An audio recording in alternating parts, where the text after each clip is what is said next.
ഗുരുപരമ്പരയെ സ്മരിച്ചുകൊണ്ട് ശ്രീമദ് ഭഗവത്ഗീത ശങ്കരഭാഷ്യം അധ്യായം 2 40-ാമത്തെ ശ്ലോകം.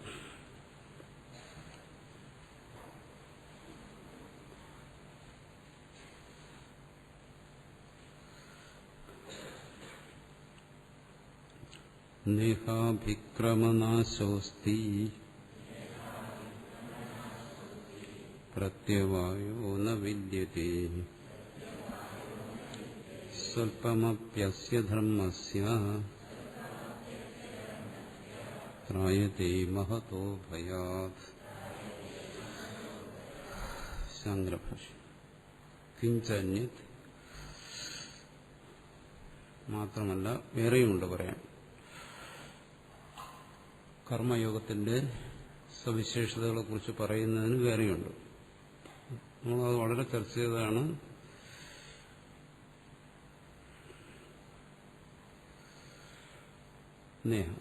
നേഹ മോക്ഷമാർഗേ കർമ്മയോഗേ അഭിക്രമനാശ. അഭിക്രമണം അഭിക്രമ പ്രാരംഭ തസ്യ നാശോ നാസ്തി യഥാ കൃഷ്യാദേഹി.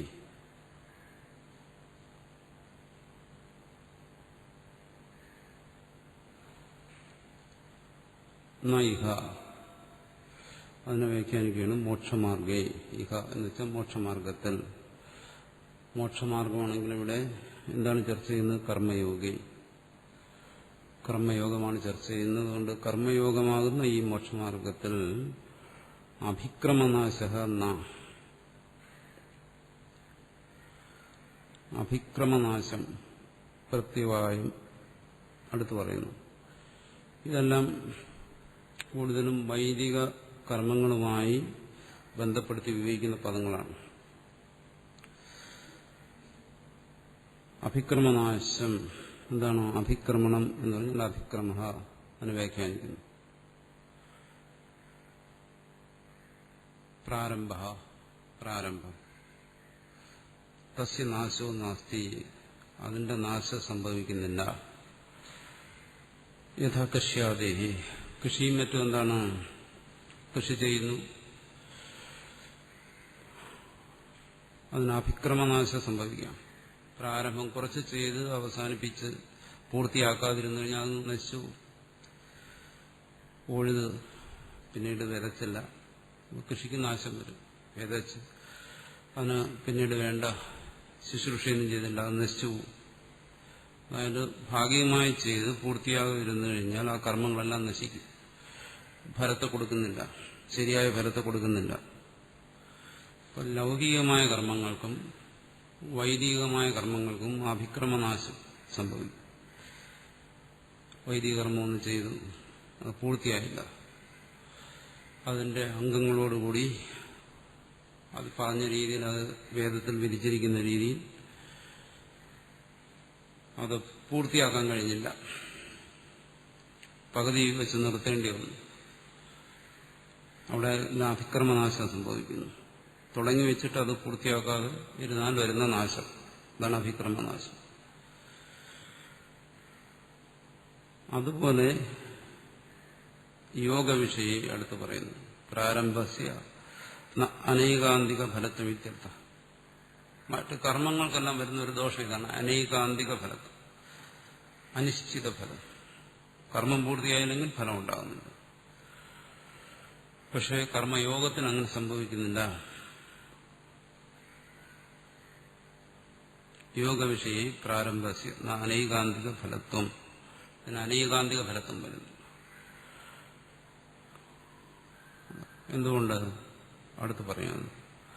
നാഭി ചികിത്സാവത് പ്രത്യവായോ വിദ്യതേ. പ്രത്യവായോ വിപരീത ഫലം. സാധാരണ കർമ്മങ്ങളെല്ലാം ചെയ്യുന്നവർ ഉദ്ദേശിക്കുന്നത് പുണ്യത്തിന് വേണ്ടിയിട്ടാണ്. വിപരീത ഫലം വരിക, പാപം വരിക. യോഗവിഷയത്തിലൂടെ കർമ്മയോഗത്തെ സംബന്ധിച്ച്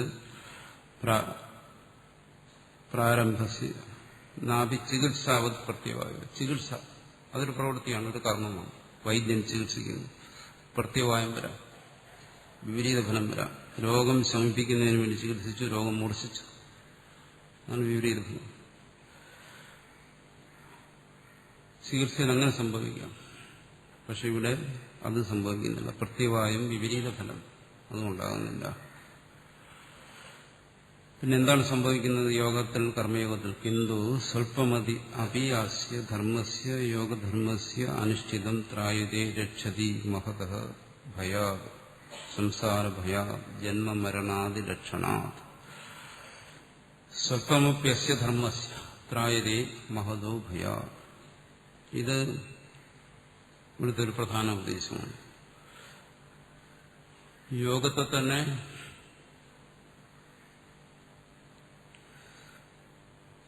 ഇവിടെ വിശേഷിപ്പിക്കുന്ന എന്താണ്? അത് മഹതഃ ഭയാ, മഹത് ഭയത്തിൽ നിന്ന് രക്ഷിക്കുന്നു. അങ്ങനെയൊരു സംശയം ഇവിടെ വരാൻ കാരണം ഇതേ വിഷയം തന്നെ യോഗഭ്രഷ്ടനെ കുറിച്ച് ചർച്ച ചെയ്യുന്നിടത്തും വരും. ഇവിടെ ഒരാൾ കർമ്മയോഗം, കർമ്മത്തെ യോഗമായി അനുഷ്ഠിക്കുന്നു. അങ്ങനെ അനുഷ്ഠിച്ചുകൊണ്ടിരിക്കുക അയാൾക്കത് ആ ജന്മത്തിൽ തന്നെ അയാൾക്ക് ചിത്തശുദ്ധി നേടുന്നതിനോ ജ്ഞാനപ്രാപ്തിക്കോ ഒന്നും കഴിഞ്ഞില്ല. അയാൾ മരിച്ചു പോകുന്നു. അങ്ങനെ വന്നു കഴിഞ്ഞാൽ അതെങ്ങനെയായിരിക്കും അയാൾക്ക് ഫലത്തെ നൽകുന്നത്? അതാണ് ഇവിടെ പറഞ്ഞത്. സ്വൽപ്പമപി അസ്യ ധർമ്മസ്യ. രണ്ടു തരത്തിലൊരാൾ. ഒന്നയാൾ കർമ്മയോഗ നിഷ്ഠയിലേക്ക് തന്നെ പ്രവേശിച്ച് തുടർന്നുകൊണ്ടേയിരിക്കുന്നു.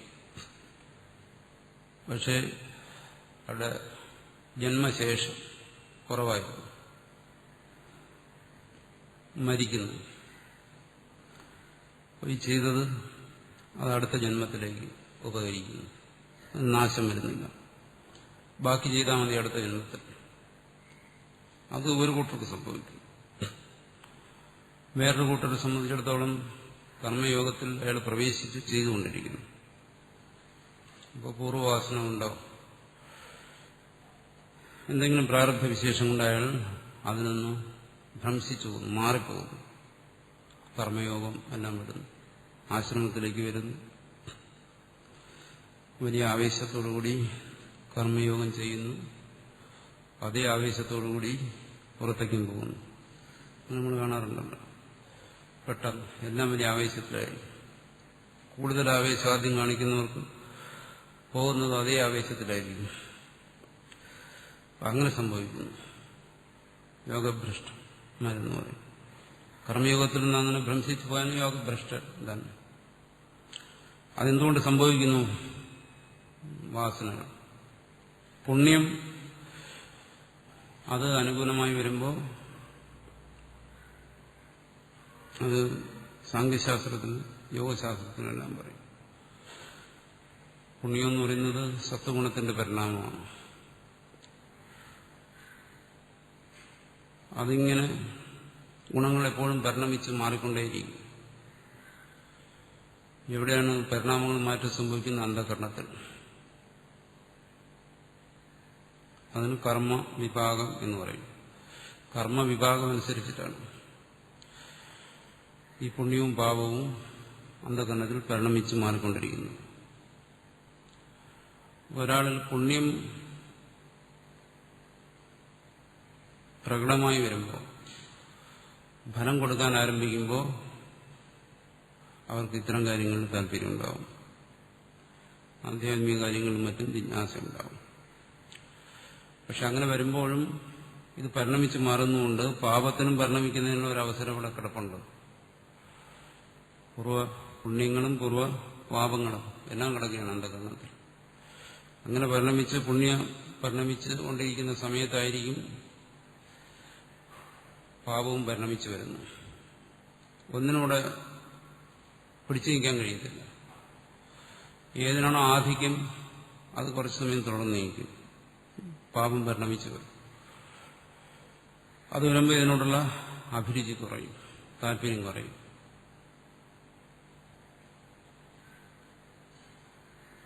ഈ മാർഗത്തിൽ നിന്ന് ഭ്രംശിച്ചു പോകും. ഇതൊരു വ്യക്തിയുടെ ജീവിതത്തിൽ സംഭവിക്കാം എന്നുള്ള മാത്രമല്ല, യോഗശാസ്ത്രത്തിൽ പറയുന്നത്, വ്യാസം പറയുന്നത് പ്രതിക്ഷണം സംഭവിക്കുന്നു എന്നാണ്. ഒരു വ്യക്തിയുടെ മനസ്സിൽ പ്രതിക്ഷണം ഈ പരിണാമം കർമ്മവിഭാഗമനുസരിച്ചുള്ള പരിണാമം സംഭവിച്ചുകൊണ്ടിരിക്കുന്നു. ഒരു നിമിഷം അതിൽ പുണ്യം വരികയാണെങ്കിൽ അടുത്ത നിമിഷം പാപം വരുന്നതിനുള്ള സാധ്യതയുണ്ട്. അതിനനുസരിച്ച് വികാര വിചാരങ്ങളെല്ലാം സ്ഥൂലമായി പ്രകടമായി വരുന്ന വികാര വിചാരങ്ങളെല്ലാം മാറിക്കൊണ്ടിരിക്കുന്നു. അതുകൊണ്ട് ഒരാൾക്ക് ഏത് സമയവും ആർക്കും ഇതിൽ നിന്ന് ഭ്രംശം സംഭവിക്കാം. നമ്മളൊരാളെ കുറിച്ച് പറയുകയാണെങ്കിൽ വളരെ സാത്വികനാണ്, വളരെ പരമസാത്വികനാണെന്ന് പറയുന്ന വ്യക്തിയിലും താമസ രാജസഭാവങ്ങൾ ഒളിഞ്ഞിടപ്പുണ്ട്. ഏത് സമയം അത് പരിണമിച്ചു വരാം. പിന്നെ ഒരാളെ സാത്വികനെന്നും മറ്റും പറയുന്നത് എന്തുകൊണ്ട്? ആധിക്യം കൊണ്ട്.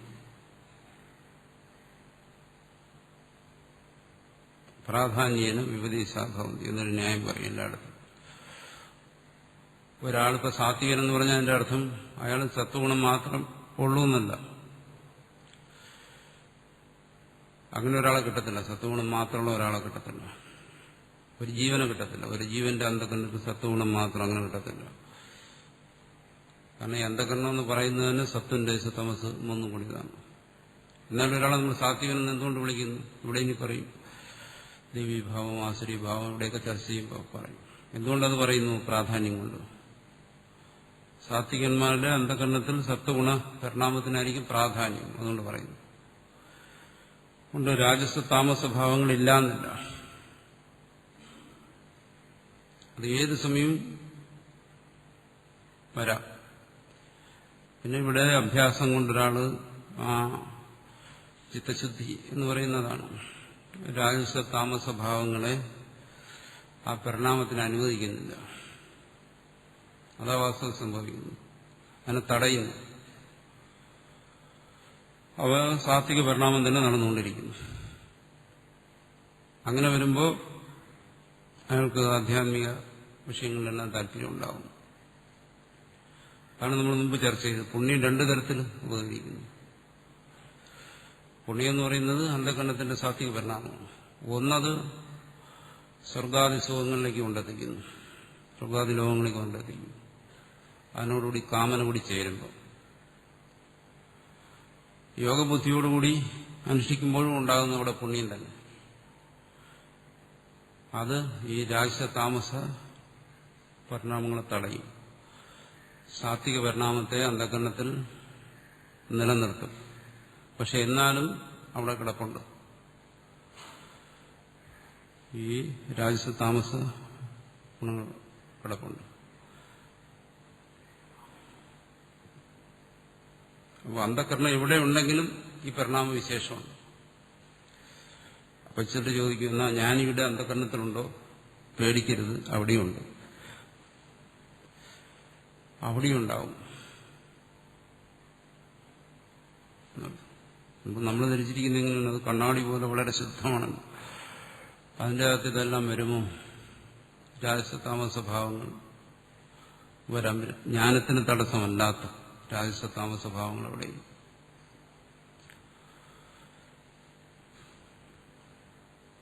അപ്പോൾ ഉടനെ അതിനും അപകടം പിടിച്ച ചോദ്യമാണ് വരുന്നത്. അപ്പം ജ്ഞാനിക്ക് ദുഃഖം ഉണ്ടാവുമോ? ചോദിക്കും. വിവാദം ഉണ്ടാക്കുന്ന ഒരു കാര്യമാണ്. ഉണ്ടെന്ന് പറഞ്ഞു കഴിഞ്ഞാൽ, പക്ഷെ പറയാതെ നിവൃത്തിയില്ല. ദുഃഖമുണ്ടാവും, സന്തോഷമുണ്ടാവും, ഇതെല്ലാം ഉണ്ടാവും. ഇവിടെ അന്ധകരണത്തിൽ അതൊന്നും ഞാൻ ബാധിക്കുന്നില്ല. പക്ഷെ അന്ധകരണമുണ്ടോ അവിടെയെല്ലാം ഉണ്ടാവും. അത് ഒരു ലൗകികന്റെ സുഖദുഃഖങ്ങളിൽ നിന്നും വ്യത്യസ്തമായിരിക്കും. പക്ഷെ അതിനെല്ലാം അവിടെ സ്ഥാനമുണ്ട്. അതൊന്നും ഞാൻ ബാധിക്കുന്നില്ല. പക്ഷെ അതെല്ലാം എപ്പോ അന്ധകരണമുണ്ടോ, എപ്പോ അവിടെ അത് നിലനിൽക്കുന്നുവോ അതുവരെ. ഇല്ലെങ്കിൽ നമുക്ക് പറയേണ്ടി ഒന്നുമില്ല, ഞാനീൽ അന്ധകരണവുമില്ല. നേരത്തെ പറഞ്ഞല്ലോ, ഞാനീൽ കാണുന്ന കർമ്മം കർമ്മമല്ല എന്ന് പറഞ്ഞാൽ നമുക്ക് പറയേണ്ടി വരും എന്താണ്? അവിടെ അന്ധകരണമില്ല, മനസ്സില്ല, ബുദ്ധിയില്ല, ഒന്നുമില്ല, ആത്മാവ് മാത്രമേ ഉള്ളൂ. അങ്ങനെ പറയുമ്പോൾ ഇതെല്ലാം ഇല്ല എന്ന് പറയേണ്ടി വരും. പക്ഷെ ഇതിലേക്ക് ആരോപിക്കുമ്പോൾ അവിടെ ഇതെല്ലാം ഉണ്ട്. ഒരു ലൗകിക അന്ധകരണത്തിൽ നിന്നും വിലക്ഷണമായിട്ട് ഇതെല്ലാം അവിടെ ഉണ്ട്. അതുകൊണ്ട് ഒരു ജ്ഞാനിയുടെ മനസ്സിൽ പോലും അന്ധകരണത്തിൽ പോലും ഈ സത്വരജസ്തമ, അതും സത്വരജസ്തമാത്മകമാണ്, അതിനും ഈ പരിണാമങ്ങൾ നടന്നുകൊണ്ടിരിക്കുന്നു. അങ്ങനെയാണെങ്കിൽ പിന്നെ ഒരു സാധകന്റെ അന്ധകരണത്തെക്കുറിച്ച് പറയാനുണ്ട്. അവിടെ ഈ സാത്വികമായ പരിണാമം സംഭവിക്കുമ്പോൾ ഉടൻ രാജസ താമസ പരിണാമങ്ങൾക്കുള്ള സാധ്യത അവിടെ കിടപ്പുണ്ട്.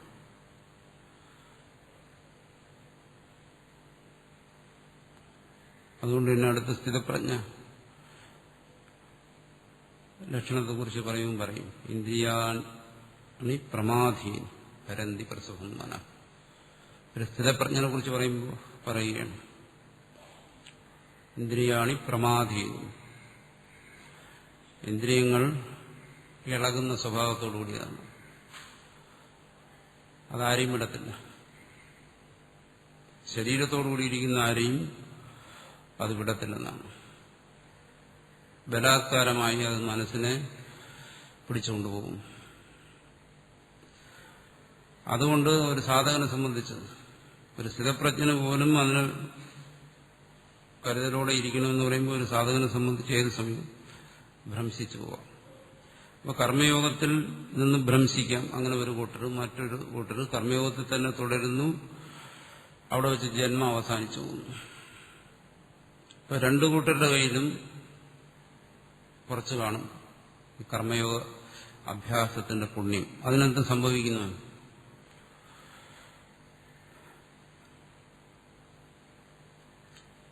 അതിനെക്കുറിച്ചും യോഗശാസ്ത്രത്തിൽ ചർച്ച ചെയ്യുന്നുണ്ട് ഈ കാര്യം. അതായത് ഈ ജന്മത്തിൽ ഒരാൾ കുറച്ച് പുണ്യം സമ്പാദിച്ചു, അടുത്ത ജന്മം എങ്ങനെയായിരിക്കും? പുനർജന്മത്തെ എന്തായാലും ഇവിടെ നിസ്സംശയം അംഗീകരിക്കുന്നുണ്ട്. എങ്ങനെയായിരിക്കും അടുത്ത ജന്മം നിർണ്ണയിക്കുന്നത്? ഈ ജന്മത്തിൽ പുണ്യം സമ്പാദിച്ചു, അല്ലെങ്കിൽ ഈ ജന്മത്തിൽ ഒരാൾ കുറച്ച് പാപം സമ്പാദിച്ചു, അടുത്ത ജന്മത്തിൽ എങ്ങനെയായിരിക്കും? ഈ പുണ്യം അനുസരിച്ചായിരിക്കുമോ, അല്ലെങ്കിൽ ഈ പാപം അനുസരിച്ചായിരിക്കുമോ? അപ്പം അതിനാണ് അവിടെ കർമ്മ വിഭാഗം എന്ന് പറയുന്നത്. അതിന് ഈ പുണ്യവും ഈ പാപവും മാത്രമല്ല. അപ്പം അതിനൊരു നിയമമുണ്ട്, ഈശ്വരീയമായ നിയമം. ഇതുവരെയുള്ള പുണ്യവും ഇതും കൂടെ ചേർത്ത് നോക്കും. അടുത്ത പുണ്യജന്മത്തിനാണോ പറ്റിയത്, ഇതിലുള്ള പാപവും ഇപ്പോഴത്തെ പാപവും കൂടെ ചേർത്ത് വെച്ചിട്ട് ഒന്ന് പരിശോധിക്കും. അതിനനുസരിച്ച് അടുത്ത ജന്മം കിട്ടും. അതുകൊണ്ടിവിടെ പറയുന്നത് എന്താണ്? സ്വല്പമപി, ഈ ജന്മത്തിൽ അല്പമെങ്കിലും പുണ്യം സമ്പാദിച്ചു കഴിഞ്ഞാൽ, അങ്ങനെ കർമ്മയോഗത്തിന്റെ പുണ്യം, ചിത്തശുദ്ധിക്ക് ഉപകരിക്കുന്ന പുണ്യം, അങ്ങനെ ശേഖരിച്ചു കഴിഞ്ഞാൽ അത് വരും ജന്മങ്ങളിലേക്ക് ഉപകരിക്കും. മഹതോ ഭയാദി, സംസാര ഭയത്തിൽ നിന്ന് അത് രക്ഷപ്പെടുത്തുന്നു. യോഗഭ്രഷ്ടനെ സംബന്ധിച്ചാണെങ്കിലോ അത് തന്നെ രണ്ടു തരത്തിലുണ്ട്. ഇപ്പൊ ഒരാൾ, ഒരു സാധകനായിരിക്കുന്ന ഒരാൾ, അയാൾ സദാചാരത്തിൽ നിന്നും തെറ്റി ദുരാചാരത്തിലേക്ക് പോകും. അങ്ങനെ പോയി കഴിഞ്ഞാലോ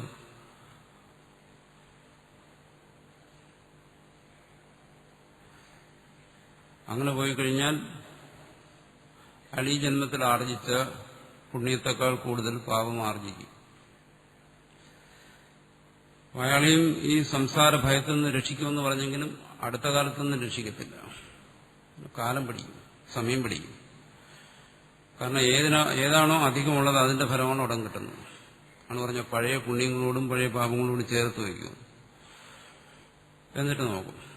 അപ്പോൾ ഒരാൾ കുറച്ചു കാലം കർമ്മയോഗത്തിലിരുന്നു, അത് കഴിഞ്ഞ് അതിൽ നിന്ന് തെറ്റി, പിന്നീട് അയാൾ കർമ്മയോഗത്തിൽ നിന്ന് പോയി, കർമ്മത്തിൽ നിന്നും പോയി, അകർമ്മത്തിലേക്ക് പോയി, വികർമ്മത്തിലേക്ക് പോയി. കർമ്മയോഗത്തിൽ നിന്നും തെറ്റിയാൽ സാധാരണ പോകുന്ന വികർമ്മത്തിലേക്കാണ്, വിരുദ്ധ കർമ്മങ്ങളിലേക്ക്. അങ്ങനെ പോയി കഴിഞ്ഞാൽ പെട്ടെന്ന് തന്നെ കൂടുതൽ പാപസഞ്ചയം അതുണ്ടാകും. പുണ്യത്തിന്റെ സ്ഥാനത്ത് പാപസഞ്ചയം. അടുത്ത് വരുന്ന ജന്മം എന്ന് പറയുന്നത് നമ്മുടെ സ്മൃതികളിലെല്ലാം പറയുന്നത്, ധർമ്മശാസ്ത്രങ്ങളിലൊക്കെ പറയുന്നത്, അങ്ങനെ ഒരാൾ തെറ്റിക്കഴിഞ്ഞാൽ അയാൾ പിന്നെ മലത്തിലെ കൃമിയായി ജനിക്കുന്നതാണ് വളരെ കാലം. ഇതേ ഭാഷയിൽ തന്നെ പറയുന്നു. അങ്ങനെ കുറെ കാലം അയാളങ്ങനെ അയാള് ആരാണോ ഇതിൽ നിന്ന് തെറ്റിപ്പോകുന്നു, തെറ്റി മറുവശത്തേക്ക് പോകും. അങ്ങനെ അനേക ജന്മങ്ങൾ കഴിഞ്ഞതിന് ശേഷം ഇന്ന് ഈ പുണ്യം അയാളെ സന്മാർഗത്തിലേക്ക് കൊണ്ടുവരും. അതിനകം ആ ജന്മങ്ങളിലൊന്നും അതെന്താണ് കർമ്മഫലം അനുഭവിക്കാൻ വേണ്ടി മാത്രമുള്ള ജന്മം. പക്ഷിമൃഗാദി ജന്മങ്ങൾ, കൃമികീടാദി ജന്മങ്ങൾ എന്ന് പറയുന്നത് അവിടെ പുണ്യം ആർജിക്കാൻ പറ്റത്തില്ല. ഈ കർമ്മഫലം അനുഭവിച്ച് തന്നെ അനേക ജന്മങ്ങൾ കഴിയുക. അങ്ങനെ വരുന്ന സ്ഥലത്ത് പോലും ഈ പുണ്യം അവിടെ ശേഷിക്കും. അപ്പൊ കർമ്മത്തിന്റെ ഫലം അനുഭവിച്ചു കഴിഞ്ഞാൽ അവിടെ നിന്ന് പുണ്യം ആർജിക്കാൻ ഒക്കത്തില്ല. ആ ദുഷ്കർമ്മത്തിന്റെ ഫലം അനുഭവിച്ചു തന്നെ തീരുന്നു. അനേക ജന്മങ്ങളിൽ ദുഷ്കർമ്മത്തിന്റെ ഫലം അനുഭവിച്ചു കഴിഞ്ഞാൽ പിന്നീട് നശിക്കുന്നു, പാപം നശിക്കുന്നു. പാപം അനുഭവം കൊണ്ട് നശിക്കും, പ്രായശ്ചിത്തം കൊണ്ട് നശിക്കും. അങ്ങനെ പലതരത്തിൽ പാപനാശത്തെക്കുറിച്ച് പറയുന്നുണ്ട്. ആ പാപത്തിന്റെ തീവ്രത അനുസരിച്ചിരിക്കും. തീവ്രമായ പാപണിക അത് അനുഭവം കൊണ്ടേ നശിക്കും. ലഘുവായ പാപങ്ങളാണെങ്കിൽ പ്രായശ്ചിത്തം കൊണ്ട് നശിക്കും. ഈശ്വരാരാധന കൊണ്ട് പാപം നശിക്കുന്നു. അങ്ങനെ പലതരത്തിൽ പാപനാശത്തെക്കുറിച്ച് പറയുന്നു. അപ്പോൾ പാപം ശക്തമാണെങ്കിൽ അത് അനുഭവിച്ചു തന്നെ തീരണം.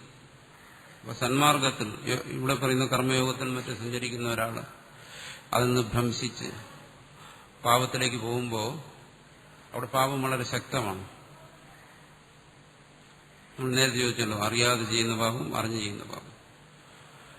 ഈ അറിയാതെ ചെയ്യുന്ന പാപങ്ങളിൽ തന്നെ വ്യത്യാസമുണ്ട്. അറിയേണ്ടവൻ അതറിയാതെ ചെയ്യുകയാണെങ്കിൽ അവിടെ പാപത്തിന് ശക്തി കൂടുതലാണ്. പക്ഷിമൃഗാദികളൊക്കെ അറിയാതെ പാപം ചെയ്യുന്നു, അവിടെ പാപം ഫലത്തെ ഉണ്ടാക്കുന്നില്ല, അതോടുകൂടി തീരുന്നു. പാപപുണ്യം അവിടെ ഇല്ല.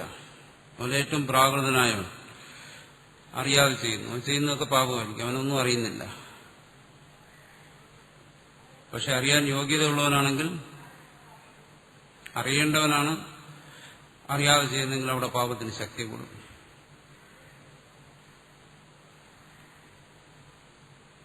കർമ്മത്തിന്റെ 3 ഗതികളെ കുറിച്ച് പറയുമ്പോൾ ഉപനിഷത്തിൽ പറയും, ജായസ്വ മ്രിയസ്വ ഇത്യേത് തൃതീയം. മൂന്നാമതൊന്നുണ്ട്, അതായത് ജനിക്കുക മരിക്കുക. അതിന്റെ ഇടയ്ക്ക് പുണ്യപാപങ്ങൾ സഞ്ചയിക്കുന്നില്ല.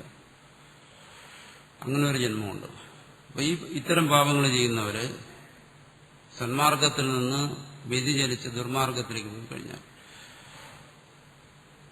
അവർക്ക് ഈ പാപം ഇരട്ടിയായിരിക്കും. അതുകൊണ്ട് ഈ ധർമ്മത്തെക്കുറിച്ചും മറ്റും പറയുന്നത് എന്നുവെച്ചാൽ ഇത് സാധകന്മാരെ സംബന്ധിച്ച് പറയുന്ന ഒരു സന്ദർഭമാണ്. യതിധർമ്മ സമുച്ചയം പോലെയുള്ള ഗ്രന്ഥങ്ങളിലൊക്കെ സന്യാസി യതിമാര്, സാധകന്മാര് അവരെല്ലാം അവരുടെ ധർമ്മത്തിൽ നിന്ന് വ്യതിചരിച്ചാൽ ലോക വ്യവഹാരം അനുസരിച്ച് എങ്ങനെയാണ് ഈ ധർമ്മനീതി അനുസരിച്ച് അങ്ങനെയാണ് 2 തരത്തിൽ പറയുന്നുണ്ട്. അപ്പൊ ലോകവ്യവഹാരം അനുസരിച്ച് ഒരു യതി സ്വധർമ്മത്തിൽ നിന്ന് വ്യതിചരിച്ചാൽ അയാളെ ശിക്ഷിക്കുന്നതിന് രാജാവിന് അധികാരമുണ്ട്.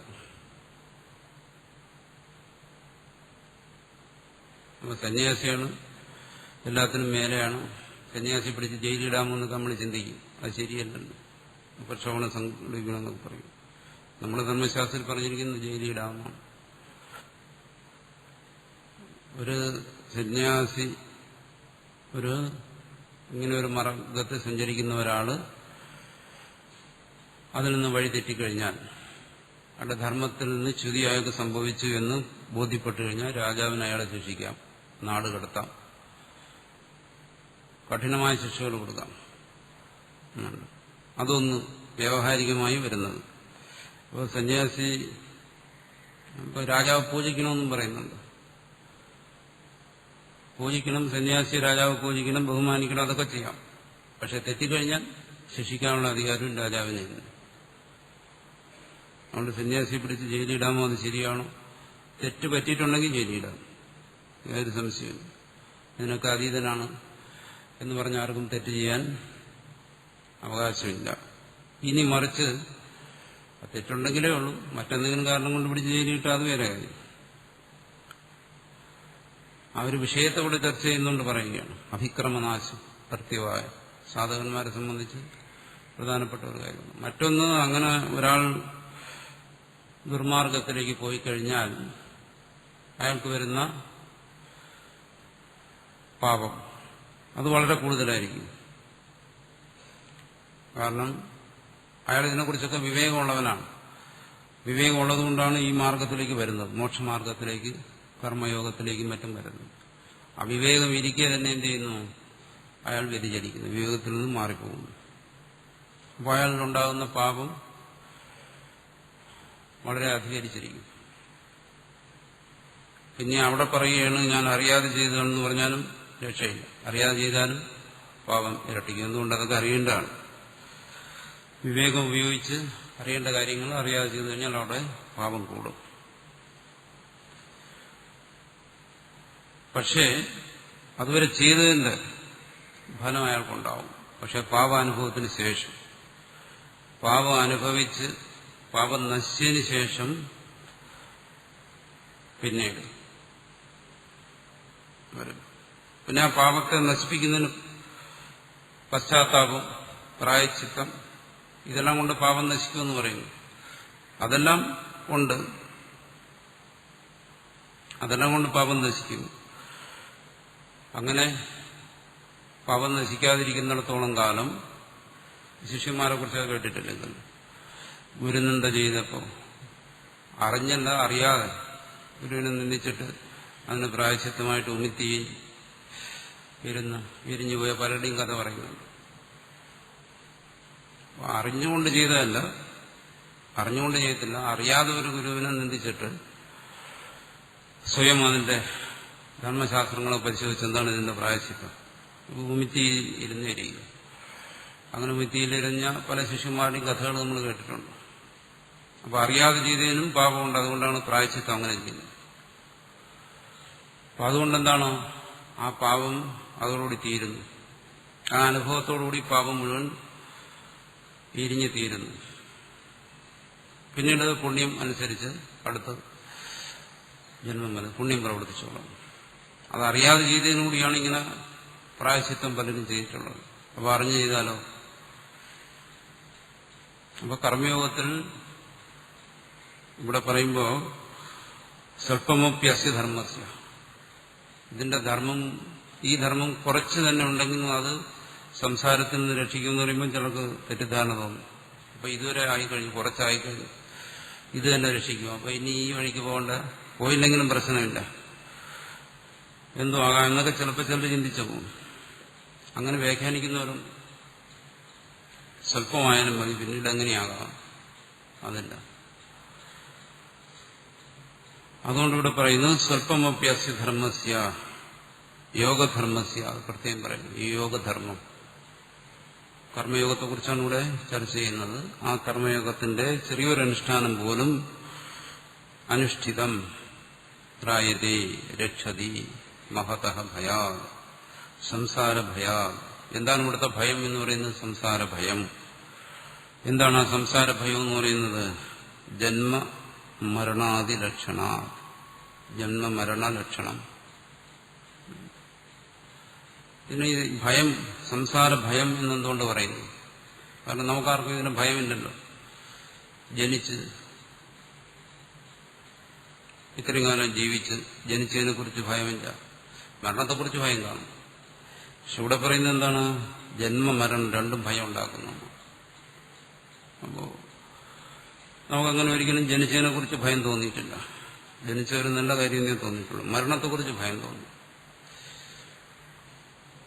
മരിക്കുന്നത് ആർക്കും ഇഷ്ടമുള്ള കാര്യമില്ല, ഭയക്കുവാൻ. പിന്നെ ഇവിടെ ജന്മവും മരണവും രണ്ടും ഭയമെന്നാണ് പറയുന്നത്. ഇത് ആരെക്കുറിച്ച് പറഞ്ഞു? വിവേകിയെ സംബന്ധിച്ചിടത്തോളം. ആൾ ജനനത്തെയും ഭയക്കുന്നു. എന്തുകൊണ്ട്? മരണത്തെ ഭയക്കുന്നപോലെ മരണം കഴിഞ്ഞാൽ വീണ്ടും ജനനം വരും, അത് വീണ്ടും മരണത്തിന് കാരണമാകും, ജീവിതം ദുഃഖം ഇതിനെല്ലാം കാരണമാകും. അങ്ങനെ വിവേകികളെ സംബന്ധിച്ചാണ് ഇത് പറയുന്നത്. വിവേകമില്ലാത്തവരെ സംബന്ധിച്ചല്ല. ഇപ്പൊ സന്യാസിമാരായാലും ചില അങ്ങനെ വ്യാഖ്യാനിച്ചിട്ടുണ്ട്. ഈ ജനന മരണങ്ങളെയൊന്നും ഭയക്കേണ്ട കാര്യമില്ല, ജീവിതമെന്ന് പറയുന്നത് വളരെ സുന്ദരമാണ്. ഗീതയിലെ കുറച്ച് ആശയങ്ങളും ശ്ലോകങ്ങളും ഒക്കെ കയ്യിലുണ്ടെങ്കിൽ ജീവിതം വളരെ മനോഹരമായിരിക്കും. അതുകൊണ്ട് എനിക്ക് വീണ്ടും വീണ്ടും ജനിക്കുന്നതാണ് ഇഷ്ടം, ജനിക്കുകയും മരിക്കുകയും ചെയ്യുന്നതാണ് ഇഷ്ടം. കാരണം അങ്ങനെ ജനിക്കുകയും മരിക്കുകയും ചെയ്യുമ്പോൾ ഞാൻ ഈ ജീവിതത്തെ ഇഷ്ടപ്പെടുന്നു. ജനന മരണങ്ങളെയൊന്നും എനിക്ക് ഭയമില്ല എന്ന് പറയുന്നു. അങ്ങനെ പറയുന്നവരുണ്ട്, ഗീതയെ തന്നെ വ്യാഖ്യാനിച്ചിട്ടുള്ളവരുണ്ട്.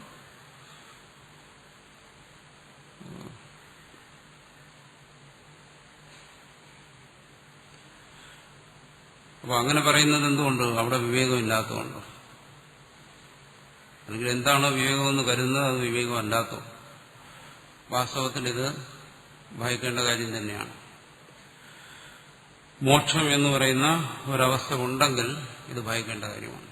അപ്പോൾ മോക്ഷം എന്ന് പറയുന്നൊന്നും ഇല്ല, അതിന്റെ അനുഭവമില്ല, ഇവിടെ ഉള്ള സന്തോഷ ജീവിതമാണ് മോക്ഷമെന്ന് കരുതി കഴിഞ്ഞാൽ ശരി.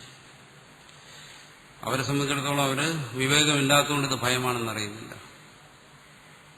അങ്ങനെ ഉള്ളവരെ കുറിച്ചാണ് തൃതീയം ജന്മാന്ന് ഉപനിഷത്തിൽ പറയുന്നത്. ജനിക്കുകയും മരിക്കുകയും ചെയ്യുന്നുണ്ട്, അവരിതിനെക്കുറിച്ച് വ്യാകുലപ്പെടുന്നില്ല, അല്ലെങ്കിൽ വ്യാകുലതകളെ അവർ തിരിച്ചറിയുന്നില്ല. അങ്ങനെയുണ്ട്. പക്ഷെ ഇവിടെ പറയുന്നത് അങ്ങനെയല്ല. ഇതിനെക്കുറിച്ച് ചിന്തിക്കുന്നവന് ഇത് അവസാനിപ്പിക്കണമെന്നാണ്, ഇതിൽ നിന്ന് മോചനം ആഗ്രഹിക്കും. അത് ഇതിലെ ദുഃഖം മാത്രമല്ല, ഇതിലെ സുഖവും അവനെ പ്രേരിപ്പിക്കും, ഇതിൽ നിന്നും മോചനത്തിന് അവനെ പ്രേരിപ്പിക്കും. അങ്ങനെ ചിന്തിക്കുമ്പോൾ ഇത് ഭയമാണെന്ന് തോന്നും. അങ്ങനെയുള്ള ഈ സംസാര ഭയത്തിൽ നിന്നും ത്രായതേ രക്ഷതി. അതുകൊണ്ട് ഇത് പലർക്കും അതാണല്ലോ, എത്ര കാലം ഈ കർമ്മയോഗം ചെയ്തുകൊണ്ടിരിക്കും. കർമ്മയോഗം ചെയ്യാൻ പറഞ്ഞു, ആശ്രമത്തിൽ വന്നു ഇവര് പറഞ്ഞു കർമ്മയോഗം ചെയ്യുക. കർമ്മയോഗം ചെയ്യുക എന്നല്ല പറയുന്നത്, നീ ചെയ്യുന്ന പ്രവൃത്തികളെയെല്ലാം യോഗമാക്കുക. കർമ്മയോഗം എന്ന് പറഞ്ഞൊരു പ്രത്യേകിച്ച് ഒരു അനുഷ്ഠാനത്തിനെ നിർദ്ദേശിക്കുക. ചെയ്യുന്ന പ്രവൃത്തികൾ യോഗാത്മകമായിരിക്കുക എന്ന് പറയുന്നു. എത്ര ഗുരുവിൽ വിശ്വാസമുള്ളവനായാലും ശരി, ഇന്നുവരെയുള്ള എന്റെ അനുഭവത്തിൽ കണ്ടിട്ടുണ്ട്, എല്ലാവർക്കും ഈ കർമ്മയോഗം ചെയ്യണമെന്ന് പറയുമ്പോൾ ഈ കർമ്മയോഗത്തിലല്ല സംശയം, ഗുരുവിലാണ് സംശയം വരുന്നത്. ഇതെന്നെ കൊണ്ട് പണിയെടുപ്പിക്കാനുള്ള ഒരു വിദ്യ അല്ലേ ഗുരു പ്രയോഗിക്കുന്നത്. അങ്ങനെ സംശയിക്കാത്ത ശിഷ്യന്മാര് ആരും കാണത്തില്ല. ഞാനും അങ്ങനെ സംശയിച്ചിട്ടുണ്ടെന്ന് തന്നെ വെച്ചോളൂ. ആദ്യം മനസ്സിൽ തോന്നുന്നത് സംശയം അതാണ്. ആശ്രമമാകുമ്പോൾ ആശ്രമം നടത്തിക്കൊണ്ടുപോകണം, അവിടെ ഒരുപാട് ജോലികളുണ്ട്, ഇതിനാള് വേണം, അപ്പോൾ കുറെ പേരെ ഇതിലേക്ക് നിയോഗിക്കുക. ആശ്രമം നടക്കണമല്ലോ, ഗുരുവിനെ ഇതെല്ലാം ചെയ്യാൻ പറ്റത്തില്ല. അപ്പോൾ അങ്ങനെ ഒരു സംശയത്തോടുകൂടിയാണ് സാധാരണ എല്ലാവരും ഈ കർമ്മയോഗത്തെ സമീപിക്കുന്നത്. അതുകൊണ്ട് തന്നെ ചോദിക്കുന്നു, ആ സമയം ധ്യാനിക്കാൻ പറയാത്തുണ്ടോ? എന്നാൽ അത് ഗുരുവിന് നമ്മളോട് താല്പര്യമുണ്ട്, ധ്യാനിച്ച്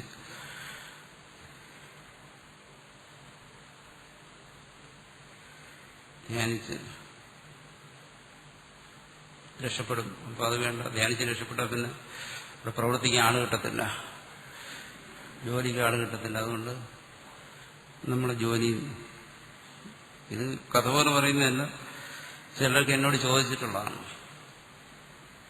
ഒരാളുടെ ദിവസം ഇരുന്ന് ധ്യാനിക്കുന്ന കണ്ടപ്പോഴത്തേക്ക് ഞാൻ അയാളുടെ ചോദിച്ചു, ഇങ്ങനെ എന്താ ഈ സമയത്തിരുന്ന് ധ്യാനിക്കുന്നത്, ഈ സമയത്ത് എന്തെങ്കിലും പണി ചെയ്തുകൂടെ, ഈ സമയത്ത് ഇപ്പൊ ധ്യാനിക്കാൻ പറ്റിയൊരു സമയമല്ലല്ലോ. അപ്പൊ എന്നോട് ചോദിച്ചു, അപ്പോ നമ്മൾ രക്ഷപ്പെട്ടു പോകുമെന്നുള്ള ഒരു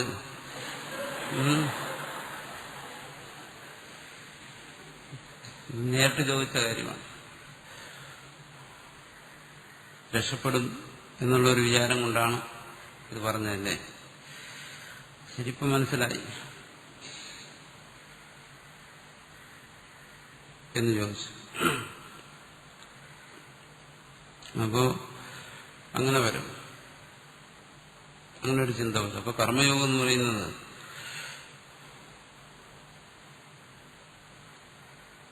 ചിലർ എന്നോട് സംസാരിച്ചിട്ടുണ്ട്. ഈ കർമ്മയോഗം എന്ന് പറയുന്ന വാസ്തവത്തിൽ ഒരു ചൂഷണമാണ്.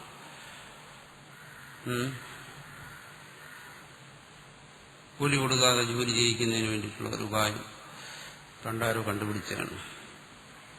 അതാണ് നീ ആശ്രമങ്ങളൊക്കെ പ്രയോഗിച്ചുകൊണ്ടിരിക്കുന്നത്. അത് ഒരു ലൗകികനുള്ള ഒരു സന്യാസിയാണ് പറഞ്ഞിട്ടുണ്ട്. വളരെ ദീർഘമായിട്ട് സംസാരിച്ചിട്ടുണ്ട്. എന്ന് പറഞ്ഞു കഴിഞ്ഞാൽ ഇതിനോടൊക്കെയുള്ള മനോഭാവമാണ്. അതിന് തെളിവായി പറയുന്നത് എന്താണ്? ഞാൻ 10-12 വർഷം കർമ്മയോഗം ചെയ്തു, എന്നിട്ട് എനിക്ക് യാതൊരു ഗുണവും ഉണ്ടായില്ല. പിന്നെ കർമ്മയോഗം എന്ന് പറയുന്നൊരു തട്ടിപ്പാണ്. ഒരു ശിഷ്യൻ ഒരു ഗുരുവിന്റെ കൂടെ 10-12 വർഷം ഇതുപോലെ കർമ്മയോഗം ചെയ്തത്. അടുക്കളയിലായിരുന്നു ജോലി, പാചകം. 10-12 വർഷം കഴിഞ്ഞപ്പോൾ ശിഷ്യന് ക്ഷമ കെട്ടു. ഒരു ദിവസം വിറകെടുത്ത് ഗുരുവിന്റെ തലയ്ക്കൊരടി.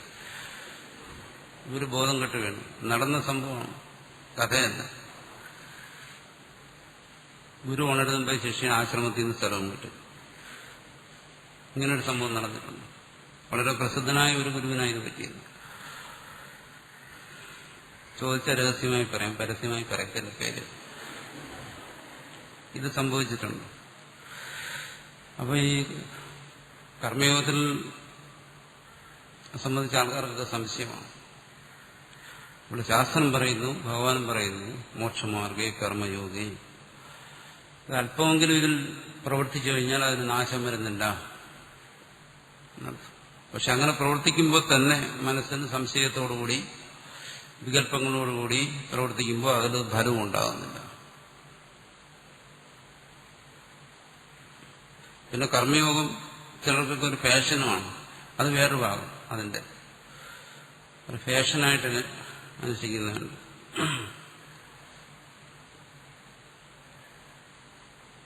അങ്ങനെയുണ്ട് ചിലർക്ക്. അപ്പോ എന്തെങ്കിലും ഒരു പ്രവൃത്തി ചെയ്തിട്ട് അത് കർമ്മയോഗമാണെന്ന് 10 പേരുടെ പറയുക. അങ്ങനെ പറയുന്നുണ്ടൊരു സുഖം. അപ്പോൾ താൻ സാധാരണക്കാരനല്ല എന്ന് മറ്റുള്ളവരെ ബോധ്യപ്പെടുത്തുക. അപ്പൊ അതിനുവേണ്ടിയിട്ട് ഫാഷനായിട്ട് കർമ്മയോഗം എന്ന് പറഞ്ഞ് ഇതിന്റെ ഒന്നും അന്തസ്സത്ത മനസ്സിലാക്കാതെ, താല്പര്യം മനസ്സിലാക്കാതെ ചെയ്യുന്ന സാധാരണ പ്രവൃത്തികളിൽ സാധാരണക്കാരെ പോലെ പ്രവർത്തിക്കുന്നവരുമുണ്ട്. അപ്പൊ അതൊന്നും ഈ പറയുന്ന മോക്ഷമാർഗത്തിലുള്ള കർമ്മയോഗമാണ്.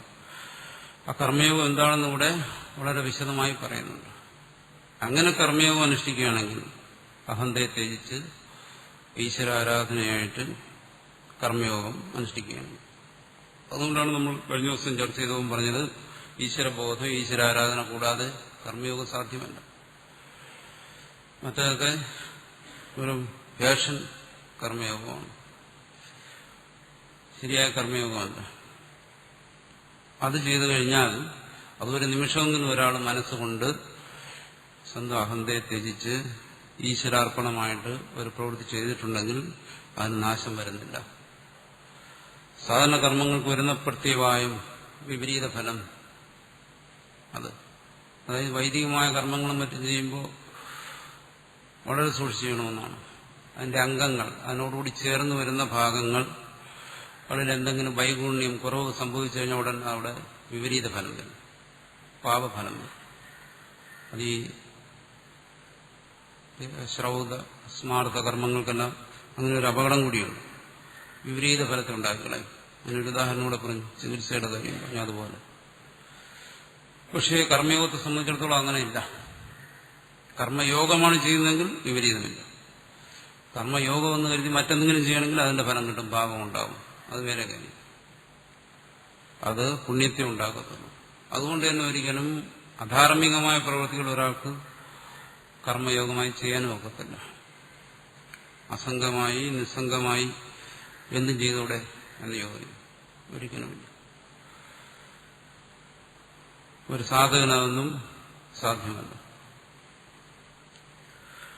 അതുകൊണ്ട് സ്വല്പമപി അസ്യധർമ്മ, ഈ യോഗധർമ്മത്തിന്റെ അനുഷ്ഠാനം അർത്ഥമായാലും ശരി, അത് ഈ സംസാര ഭയത്തിൽ നിന്നും ജന്മമരണ സംസാരത്തിൽ നിന്നും ഒരുവനെ രക്ഷിക്കുന്നു എന്നാണ്. ഇത് ഇനി വരുന്ന ഭാഗത്തിനും ഇതേ വിഷയം ചർച്ച ചെയ്യുന്ന സന്ദർഭങ്ങൾ വരും. ഇനി ശ്ലോകത്തിലേക്ക് നോക്കുക. നേഹ ഈഹ, ഈ കർമ്മയോഗത്തിൽ അഭിക്രമനാശ,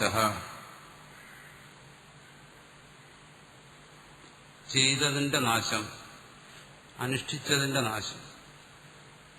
അനുഷ്ഠിച്ചതിന്റെ നാശം എന്ന് വെച്ചാൽ ചെയ്തു കഴിഞ്ഞ കാര്യം ഫലം കൊടുക്കാതിരിക്കുക എന്നുള്ളത് ന അസ്തി, ഇല്ല.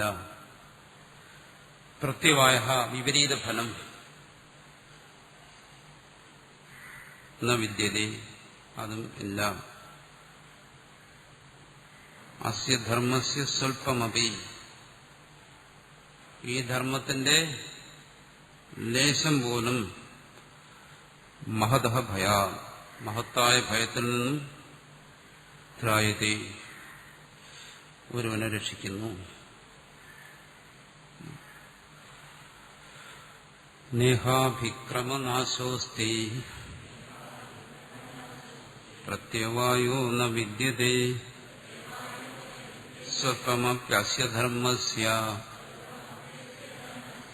ത്രായതേ മഹതോ ഭയാത്.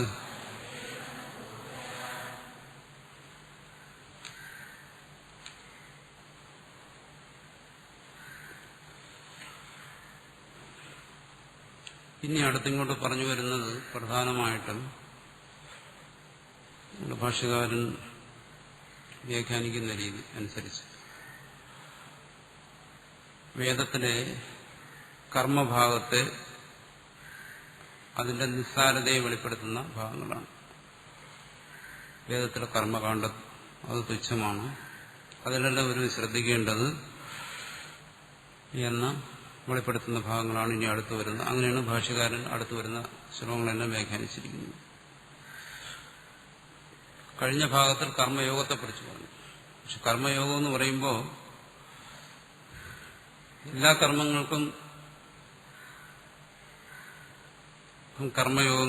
കർമ്മയോഗമാകുന്നതിനുള്ള യോഗ്യതയില്ല.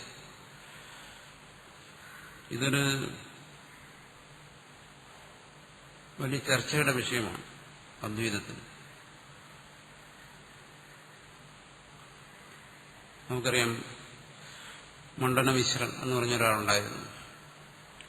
ആദ്യം വലിയ കർമ്മനിഷ്ഠനായിരുന്നു.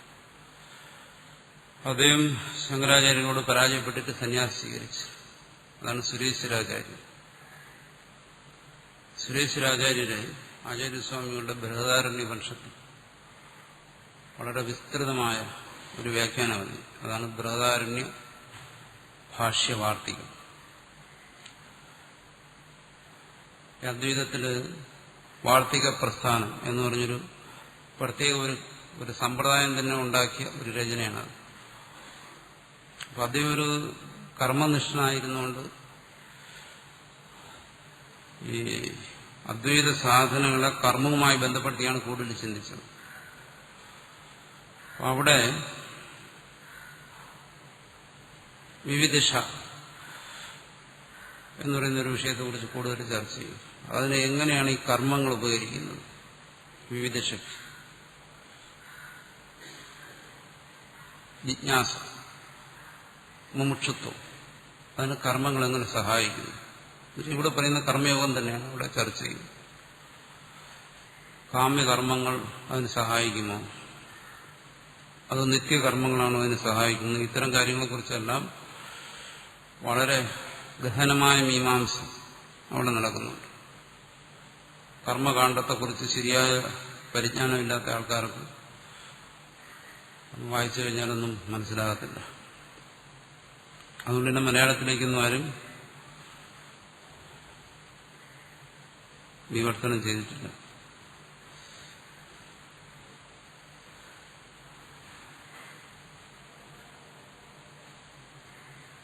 മലയാളത്തിലേക്ക് ആരും ഒന്നും വിവർത്തനം ചെയ്യാതിരുന്നെങ്കിൽ വളരെ നന്നായിരുന്നു. ഒരുപാട് പേര് രക്ഷപ്പെട്ടു. എന്തായാലും ഇങ്ങനെയുള്ള പുസ്തകങ്ങളൊന്നും ആരും ചെയ്തിട്ടില്ല, അത് നമ്മുടെ ഒരു ഭാഗ്യം. അല്ലെങ്കിൽ നമ്മൾ അതും പഠിച്ചു പോയാൽ പിന്നെ പഠിക്കാമെന്ന് അവശേഷിക്കാതെ വന്നു. അപ്പൊ അവിടെ ഇങ്ങനെ ചർച്ച ചെയ്യുന്ന ഭാഗത്ത് കാമ്യകർമ്മങ്ങളെ ഇതിനോട് ചേർക്കാമോ എന്നൊക്കെയുള്ള വിഷയങ്ങൾ ചർച്ച ചെയ്യുന്നുണ്ട്. അപ്പൊ ചില ആൾക്കാർക്ക് കാമ്യകർമ്മങ്ങളെയും മോക്ഷത്തിന് ഉപകരിക്കുന്ന രീതിയിൽ ഉപയോഗിക്കാവുന്നൊരു പക്ഷമുണ്ട്. ഇവിടെ ആചാര്യസ്വാമികൾ ആ കാമ്യകർമ്മങ്ങളെ മുഴുവൻ നിഷേധിക്കുകയാണ്. കാമ്യകർമ്മങ്ങളെ പാടെ ഉപേക്ഷിച്ച് കളയേണ്ട കാര്യങ്ങളാണ്. അപ്പൊ ഇന്നും ആൾക്കാർ ചെയ്യുന്നുണ്ടല്ലോ, വൈദിക സംസ്കൃതിയെ പുനരുജ്ജീവിപ്പിക്കണം, അതുകൊണ്ട് അതിരാത്രവും മറ്റതും മറിച്ചതും ഒക്കെ ചെയ്യണമെന്ന് പറയുന്ന ആൾക്കാർ ഓരോ കർമ്മങ്ങളൊക്കെ ചെയ്യുന്നുണ്ട്, കാമ്യകർമ്മങ്ങൾ. അത് ചെയ്താൽ മഴയുണ്ടാകും, വേറെ ചില കർമ്മങ്ങൾ ചെയ്താൽ സന്താനം ഉണ്ടാവും, ഇങ്ങനെയൊക്കെ പറഞ്ഞ് ഇന്നും ചെയ്യുന്നുണ്ട്. പക്ഷെ ഇവിടെ അതിനെല്ലാം നിഷേധിക്കുകയാണ്. കാരണം അന്ന് കർമ്മയോഗമാക്കി ചെയ്യേണ്ടതാണ്. കർമ്മയോഗമായി ചെയ്യാൻ അത്തരം കർമ്മങ്ങൾ അതിലേക്ക് മനസ്സ് പോകണ്ടെന്നാണ്. അതുകൊണ്ട് മുഖ്യമായ സിദ്ധാന്തം അത് തന്നെ, നിത്യ നൈമിത്യ കർമ്മങ്ങൾ അത് കർമ്മയോഗമായി അനുഷ്ഠിച്ചാൽ മതി. ഉദാഹരണമായിട്ട് പറഞ്ഞാൽ അഗ്നിഹോത്രം, നിത്യ അഗ്നിഹോത്രവും കാമ്യ അഗ്നിഹോത്രവും രണ്ടുണ്ട് വേദത്തിൽ തന്നെ. അതിൽ കാമ്യ അഗ്നിഹോത്രവും നിത്യ അഗ്നിഹോത്രവും ആകാമോ, അത് വിവിധക്ഷയ്ക്ക് ഉപകരിക്കുമോ, ഇതെല്ലാം ചർച്ച ചെയ്യുന്നത് ശ്രീശ്വരാചാര്യരാണ്. അപ്പൊ അതിൽ മുഖ്യ സിദ്ധാന്തമായിട്ട് വരുന്നത് എന്താണ്? നിത്യ അഗ്നിഹോത്രം ആകാം, കാമ്യ അഗ്നിഹോത്രം വേണ്ട. അത് ഇതിനോടനുബന്ധിച്ച മറ്റൊരു വിഷയമാണ്. അതുപോലെ ഉള്ള കാമ്യകർമ്മങ്ങൾ അതിനങ്ങ് ഉപേക്ഷിക്കുക, അതിനെ ത്യജിക്കുക.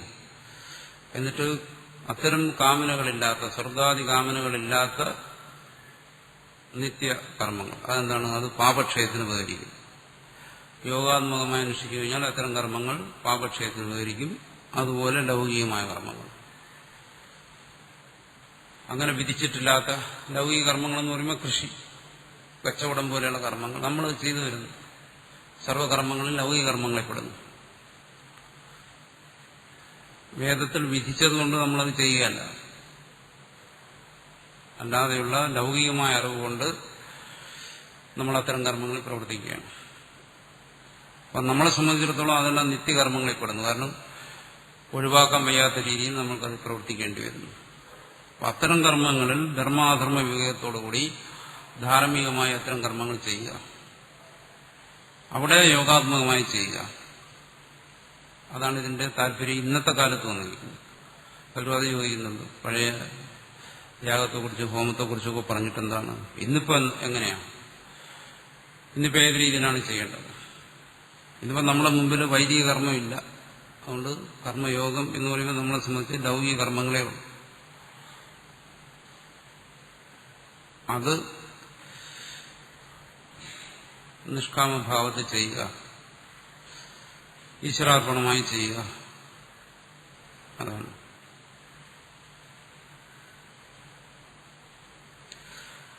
അതിനു വേണ്ടിയിട്ട് ആ കാമ്യകർമ്മങ്ങളെല്ലാം ഇവിടെ അതിന്റെ തുച്ഛതയെ, നിസ്സാരതയെ ബോധ്യപ്പെടുത്തുകയാണ് ഇനി വരുന്ന ശ്ലോകങ്ങൾ.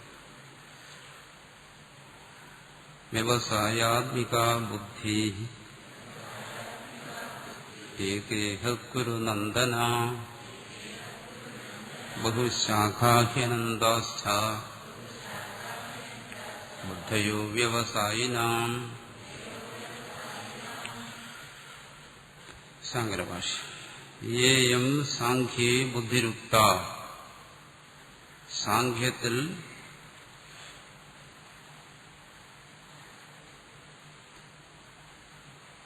യാ ബുദ്ധി ഇയം ഉക്ത, അതിപ്പോ പറഞ്ഞു കഴിഞ്ഞു സാഖ്യത്തെക്കുറിച്ച്.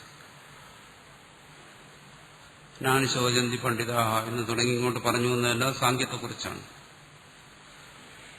യോഗേച പക്ഷ്യമാണ ലക്ഷണ, യോഗത്തിൽ കർമ്മയോഗത്തിൽ പക്ഷ്യമാണ ലക്ഷണ, ഇനി പറയാൻ പോകുന്ന രൂപത്തോടു കൂടിയതാണ് ആ ബുദ്ധി, ആ അറിവ്. എന്നിട്ട് പറയുന്നു വ്യവസായി വ്യവസായാത്മിക നിശ്ചയ സ്വഭാവ ഏകൈവ ബുദ്ധി ഇതര വിപരീത ബുദ്ധിശാഖ ഭേദസ്യ ബാധിക സമ്യക് പ്രമാണജനിതത്വ ഇഹ ശ്രേയോ മാർഗേ ഹേ കുരുനന്ദന. വ്യവസായാത്മിക, വ്യവസായം എന്ന് പറഞ്ഞു കഴിഞ്ഞാൽ നമ്മൾ കച്ചവടം എന്നാണ് മലയാളത്തിലർത്ഥം. സംസ്കൃതത്തിൽ വ്യവസായം എന്ന് പറഞ്ഞാൽ നിശ്ചയം എന്നാണ്. നിശ്ചയം, നിർണയം. വ്യവസായാത്മിക നിശ്ചയ സ്വഭാവ, നിശ്ചയരൂപത്തിലുള്ളതാണ്. അങ്ങനെയുള്ളത് ഏകായവ ബുദ്ധി, ഏകബുദ്ധിയാണ്. ജ്ഞാനനിഷ്ഠയിലുള്ള ബുദ്ധി, കർമ്മയോഗത്തിലുള്ള ബുദ്ധി, ഭക്തിയിലുള്ള ബുദ്ധി, ധ്യാനമാർഗത്തിലുള്ള ബുദ്ധി, ഇതെല്ലാം നിശ്ചയ സ്വഭാവത്തിലുള്ള ബുദ്ധിയാണ്. ഇവിടെ ഇപ്പം ചർച്ച ചെയ്യുന്നത് വ്യവസായാത്മിക ബുദ്ധി എന്ന് പറയുന്നത് കർമ്മയോഗത്തിന് പ്രാധാന്യം കൊടുത്ത് പറയുകയാണ്. ഇതര വിപരീത ബുദ്ധിശാഖാഭേദസ്യ ബാധിക. ഇതര വിപരീത ബുദ്ധികൾ, മറ്റു കർമ്മങ്ങളിലേക്കും മറ്റും മനസ്സിനെ കൊണ്ടുപോകുന്ന ശാഖാഭേദങ്ങളോടുകൂടിയിരിക്കുന്ന വിപരീത ബുദ്ധികളെ ബാധിക്കുന്നതാണത്. നിശ്ചയാത്മികമായ ഒരു ബുദ്ധി ബാക്കിയുള്ള എല്ലാ ബുദ്ധികളെയും ബാധിക്കും, ഇല്ലാതാക്കുന്നു, നിഷേധിക്കുന്നു. എന്തുകൊണ്ട്? സമ്യക് പ്രമാണജനിതത്വം. അത് സമ്യക്കായിട്ടുള്ളതാണ്, ശരിയായിട്ടുള്ളതാണ്, സമത്വ ബുദ്ധിയാണ്, പ്രമാണജനിതമാണ്. ഇവിടെ പ്രമാണം എന്ന് പറയുന്നത് ഭഗവാന്റെ വാക്യമാണ്. അതിൽ നിന്നാണ് നമ്മൾ കർമ്മയോഗത്തെക്കുറിച്ച് അറിയുന്നത്. അപ്പോൾ ഭഗവാന്റെ വാക്യമാകുന്ന പ്രമാണത്തിൽ നിന്നുണ്ടാകുന്നതാണ്. അതിൽ പിന്നെ ശ്രുതിവാക്യങ്ങളും സ്മൃതിവാക്യങ്ങളും എല്ലാം എടുക്കാം. ഇഹ ശ്രേയോ മാർഗേ, ഈ ശ്രേയോ മാർഗത്തിൽ. അപ്പം നിശ്ചയരൂപത്തിലുള്ള ഒരു ബുദ്ധിയുണ്ട് ശ്രേയോ മാർഗത്തിൽ. ശ്രേയസ്സിന് ഇത് ഉപകരിക്കുന്നതാണെന്ന് ആചാര്യന്മാർ നിശ്ചയിച്ച് പറഞ്ഞിട്ടുള്ളത് കേൾക്കുമ്പോൾ നമുക്കുണ്ടാകുന്ന ബുദ്ധി, അതാണ് ശ്രേയോ മാർഗത്തിൽ നിശ്ചയാത്മികയായിട്ടുള്ള ബുദ്ധി. ഈ കുരുനന്ദന. മറിച്ച് അടുത്ത് പറയുന്നു യാ പുനരിതരാഹ വിപരീത ബുദ്ധേഹ യാസാം ശാഖ ഭേദപ്രചാരവശാ അനന്തോ അപാരോ അനുപരതഃ സംസാരോ നിത്യപ്രദത്തോ വിസ്തീർണോ ഭവതി. യാ പുനരിതര വിപരീത ബുദ്ധേഹ. വിപരീത ബുദ്ധികൾ വേറെ ധാരാളമാണ്. ഇവിടെ പ്രധാനമായിട്ടും കാമനയോടുകൂടി ചെയ്യുന്ന കർമ്മങ്ങളിലേക്ക് മനുഷ്യനെ പ്രേരിപ്പിക്കുന്ന ബുദ്ധികൾ. യാസാം ശാഖാഭേദ പ്രചാരവശാ, ശാഖാഭേദങ്ങളോടുകൂടി, അനേക ശാഖകളോടുകൂടി, അനേക ഭാഗങ്ങളോടുകൂടി അത് പ്രചരിച്ചിരിക്കുകയാണ്. വൃക്ഷത്തിന് എങ്ങനെയാണോ ശാഖകൾ പലതായിരിക്കുന്നത്, അതുപോലെ ഈ ബുദ്ധിയും പല രീതിയിലിരിക്കുന്നു. പല പല കർമ്മങ്ങളിലേക്ക് മനസ്സിനെ കൊണ്ടുപോകുന്ന ബുദ്ധി, പല പല കാമനകൾ കൊണ്ട് പ്രവർത്തിപ്പിക്കുന്ന ബുദ്ധി. അതാണ് ഇവിടെ ഉദ്ദേശിക്കുന്നത്. ദുരാഗ്രഹങ്ങളോടുകൂടി കർമ്മത്തിലേക്ക് മനുഷ്യനെ കൊണ്ടുപോകുന്ന ബുദ്ധി. കർമ്മം ദോഷമല്ല, അതിനോട് ദുരാഗ്രഹം ചേരുമ്പോൾ ദുരാഗ്രഹത്തോടുകൂടി കർമ്മങ്ങളിലേക്ക് മനുഷ്യനെ ബുദ്ധി നയിച്ചു കൊണ്ടുപോകും. അതാണ് ശാഖാഭേദ പ്രചാരവശ. ആ ബുദ്ധി എന്താണ്? അനന്തമാണ്, അനന്താശ്ച. അതിന് വ്യാഖ്യാനിക്കുകയാണ് അപാരഹ, അപാരമാണ്. എന്നിട്ട് അതൊന്നുകൂടി വ്യാഖ്യാനിക്കുകയാണ് അനുപരത സംസാരോ, സംസാരം അവസാനിക്കത്തില്ല. ഈ ബുദ്ധി അനന്തമാണെന്ന് പറഞ്ഞാൽ അതിന്റെ താല്പര്യം എന്താണ്? ആ ബുദ്ധിയെ പിന്തുടരുന്നവന്റെ സംസാരം അവസാനിക്കത്തില്ല എന്ന് പറഞ്ഞാൽ നിത്യപ്രദത. ഒന്നുകൂടി വ്യാഖ്യാനിക്കുകയാണ് വിസ്തീർണ ഭവതി, വിസ്തീർണമായിരിക്കും, അത് അവസാനം വരുന്നില്ല. അപ്പോൾ കാമനകളോടുകൂടി കർമ്മത്തിന്റെ പിറകെ പോകുന്നവന്റെ ആ സംസാരം അവസാനിക്കുന്നില്ല, ജനനമരണങ്ങൾ അവസാനിക്കുന്നില്ല. മറിച്ചാണെങ്കിലോ അടുത്ത് പറയുന്നു പ്രമാണജനിത വിവേകബുദ്ധി നിമിത്തവശാച്ച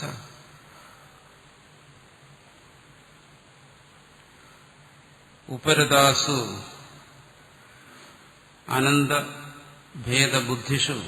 സംസാരോപി ഉപരമതേ. പ്രമാണജനിത വിവേകബുദ്ധി നിമിത്തവശ, പ്രമാണജനിതമായ വിവേകബുദ്ധി. പ്രമാണം, ശാസ്ത്രത്തിൽ നിന്ന്, ഗുരുവാക്യത്തിൽ നിന്നും, ഇതെല്ലാം പ്രമാണമാണ്. ഇതിൽ നിന്നുണ്ടാകുന്ന പ്രമാണജനിതമായ വിവേകബുദ്ധി. ആ ബുദ്ധി എങ്ങനെയുള്ള ബുദ്ധി? കർമ്മങ്ങളോടനുബന്ധിച്ചുള്ള കാമനകളെ ത്യജിക്കാൻ ബോധിപ്പിക്കുന്ന ആ വാക്യങ്ങൾ, അതിൽ നിന്നുണ്ടാകുന്ന ബുദ്ധി. കാമനയെ ത്യജിക്കാൻ പറയുന്ന ബുദ്ധി. ആ ബുദ്ധി നിമിത്തവശാ, അങ്ങനെയുള്ള ബുദ്ധി നിമിത്തമായി സംസാരം എന്ത് ചെയ്യുന്നു? ഉപരദാസ്, സംസാരം നിവർത്തിക്കുന്നു. എന്തുകൊണ്ട്? അനന്തഭേദ ബുദ്ധിഷു ഉപരദാസ്. ഈ അനന്തഭേദ ബുദ്ധികൾ നശിക്കുമ്പോൾ കാമന പലതരത്തിലുള്ള കർമ്മങ്ങളിലേക്ക് മനുഷ്യനെ പ്രേരിപ്പിക്കും, സകാമ കർമ്മങ്ങളിലേക്ക്. അപ്പോൾ അവിടെ കാമന ഉപശമിച്ചു കഴിഞ്ഞാൽ അത്തരം കാമ്യ കർമ്മങ്ങളിൽ നിന്ന് മനുഷ്യൻ ഉപരമിക്കുന്നു. സംസാരോപി ഉപരമത, അവനെ സംബന്ധിച്ച് ജനന മരണങ്ങളും അവസാനിക്കും. അപ്പൊ കർമ്മമല്ല ഇവിടെ ദോഷമായിരിക്കുന്നത്. അതാണ് ഇവിടെ വ്യക്തമാക്കുന്നത്. കർമ്മങ്ങളോട് അനുബന്ധിയായിട്ടുള്ള കാമനകളാണ്. അപ്പോൾ കാമന ഏത് കർമ്മത്തിന് പ്രേരിപ്പിക്കുന്നു അത്തരം കർമ്മങ്ങളിൽ ബുദ്ധി പോയി കഴിഞ്ഞാൽ അത് ജന്മത്തിന് കാരണമായി തീരും. ആ കർമാനുഷ്ഠാനം. ആ ബുദ്ധയ, അങ്ങനെയുള്ള ബുദ്ധികൾ അടുത്ത് പറയുന്നു. ബഹുശാഖാഹ ബഹ്യ ശാഖ യാസ ത ബഹുശാഖ ബഹുഭേദ. മനുഷ്യൻ അങ്ങനെയുള്ള ബുദ്ധി അനന്തമാണ്, പലതരത്തിലിരിക്കുന്നു. ബഹുശാഖ, ശാഖ എന്ന് പറഞ്ഞാൽ പറയുന്നു ഇവിടെ ബഹുവിധ ശാഖ, വളരെ ശാഖകളുണ്ട്. യാസാം, ഏതൊരു ബുദ്ധിക്കാണ് ബഹുശാഖ, അതാണ് ബഹുശാഖയുള്ള ബുദ്ധി എന്ന് വെച്ചാൽ ബഹുഭേദ. ശാഖ എന്ന് വെച്ചാൽ ഭേദങ്ങൾ, പലതരത്തിലിരിക്കുന്നു. നാനാബുദ്ധിയാണ്. കാമം കൊണ്ട് അത്തരം കർമ്മങ്ങളിലേക്ക് പ്രേരിപ്പിക്കുന്ന ബുദ്ധി പലതാണ്. അപ്പൊ വേദത്തിന്റെ നല്ലൊരു ഭാഗം, ഭൂരിഭാഗവും അത്തരം കാമ്യകർമ്മങ്ങളെക്കുറിച്ച് പറയുകയാണ്, അതിനിവിടെ സൂചിപ്പിക്കുകയാണ്. അത് ഇന്നിപ്പോ അങ്ങനെ വൈദിക കർമ്മങ്ങളില്ലല്ലോ. ലോകരും ഇന്ന് അത്തരം കാമനകളോടുകൂടി കർമ്മങ്ങളിൽ അനേക കർമ്മങ്ങളിൽ വ്യാപരിച്ചുകൊണ്ടിരിക്കുന്നു. പ്രതിക്ഷണം സാധാരണ സർവ്വജീവന്മാരും ഓരോ കാമനകളോടുകൂടി ഓരോ കർമ്മങ്ങളിൽ പ്രവർത്തിച്ചുകൊണ്ടിരിക്കുന്നു. ഇത് അനന്തമാണ്. അങ്ങനെ പ്രവർത്തിക്കുന്ന ജീവനെ സംബന്ധിച്ചിടത്തോളം ഈ ബുദ്ധി അനന്തമായതുകൊണ്ട് അവരുടെ സംസാരവും അനന്തമായിരിക്കും. എന്തുകൊണ്ട്? പ്രതിക്ഷണം അത്തരം കർമ്മങ്ങളിൽ നിന്ന് അവർ സംസ്കാരത്തെ സഞ്ചയിക്കുന്നു. ആ സംസ്കാരങ്ങൾ ജന്മത്തിന് കാരണമായി തീരുന്നു. പ്രതിശാഖാഭേദേന ഹി അനന്താശ ബുദ്ധേഹ. പ്രതിശാഖാഭേദം കൊണ്ട് ബുദ്ധി അനന്തമാണ്. പ്രതിക്ഷണം ഓരോരോ കാമനകൾ ബുദ്ധിയെ പലതരത്തിലേക്ക് വലിച്ചുകൊണ്ടുപോകുന്നു. കേശാം അവ്യവസായിന അത് പറയുന്നു. പ്രമാണജനിത വിവേക ബുദ്ധിരഹിതാന. പ്രമാണജനിതമായ വിവേകബുദ്ധി ഇല്ലാത്തതുകൊണ്ട്. കാരണം ഈ വിവേകബുദ്ധിക്ക് മാത്രമേ സ്ഥിരതയുള്ളൂ. ലൗകിക ബുദ്ധിക്ക് ഒരിക്കലും സ്ഥിരതയില്ല. ലൗകിക ബുദ്ധി എന്ന് പറയുമ്പോൾ എന്താണ്? സഹജമായി വരുന്ന ബുദ്ധി. ഈ ലോകത്തിൽ നിന്ന് തന്നെ നമുക്ക് കിട്ടുന്ന ബുദ്ധി, പ്രമാണജനിതമായ ബുദ്ധിയല്ല. പ്രമാണം എന്ന് പറയുന്നത് ഇവിടെ എന്താണ്? ശാസ്ത്രമാണ് പ്രമാണം. ഇനി അത് വ്യക്തമായി പറയും. തസ്മാത് ശാസ്ത്രം പ്രമാണന്തേ. ഗുരുവാക്യമാണ് പ്രമാണമായിരിക്കുന്നത്. ലോകർക്ക് പ്രമാണമായിരിക്കുന്നത് എന്താണ്? അതെന്റെ ലോകം തന്നെയാണ് പ്രമാണം. താൻ കാണുന്നതും കേൾക്കുന്നതും എല്ലാം അവന് പ്രമാണമാണ്. അതുകൊണ്ട് ലൗകികൻ എന്ത് ചെയ്യുന്നു? ലോകത്തെ പ്രമാണമായി സ്വീകരിച്ചുകൊണ്ട് ലോകത്തിനനുസരിച്ച് ജീവിക്കുന്നു, ലോകത്തിനനുസരിച്ച് ചിന്തിക്കുന്നു. ലോകത്തിനോട് പറയുമല്ലോ ആൾക്കാർ, കാലത്തിനനുസരിച്ച് ചിന്തിക്കണം, കാലത്തിനനുസരിച്ച് പ്രവർത്തിക്കണം. അപ്പൊ ഈ ലോകത്തിനൊരു സ്ഥിര സ്വഭാവമില്ല. ലോകത്തിന്റെ പ്രത്യേകതയാണത്. അതേസമയം ശാസ്ത്രത്തിനാണെങ്കിലോ സ്ഥിര സ്വഭാവമുള്ളതാണ്. 1000 വർഷങ്ങൾക്ക് മുമ്പും പറഞ്ഞു കർമ്മയോഗം എന്ന് പറഞ്ഞു. ഇപ്പോഴും അത് തന്നെ പറയുന്നു. കാമനയോടുകൂടി കർമ്മം ചെയ്യുക, അതാണ് കർമ്മയോഗം എന്ന് പറയുന്നത്. അതിന് മാറ്റമില്ല. അത് സംസാരം എത്ര കാലം ഉണ്ടാകും അത്രയും കാലം അത് തന്നെ പറഞ്ഞുകൊണ്ടിരിക്കും. അവിടെ ബുദ്ധി നിശ്ചയാത്മകമാണ്. പക്ഷേ ലൗകിക ബുദ്ധി അങ്ങനെയല്ല. കാരണം ലോകം പരിണമിച്ച് മാറിക്കൊണ്ടേയിരിക്കുന്നു. ലോകത്തെക്കുറിച്ചുള്ള ധാരണകൾ മാറുന്നു, സങ്കല്പങ്ങൾ മാറുന്നു, കാമനകൾ മാറുന്നു. അതിനനുസരിച്ച് കർമ്മങ്ങൾ മാറിക്കൊണ്ടിരിക്കുന്നു. പുതിയ പുതിയ അറിവ് സമ്പാദിക്കുന്നു. അതെല്ലാം കാമത്തോടു കൂടിയതാണ്. അതിനനുസരിച്ച് മനുഷ്യൻ പ്രവർത്തിക്കുന്നു. ഇതിനൊന്നൊരു നിശ്ചയ സ്വഭാവമാണ്.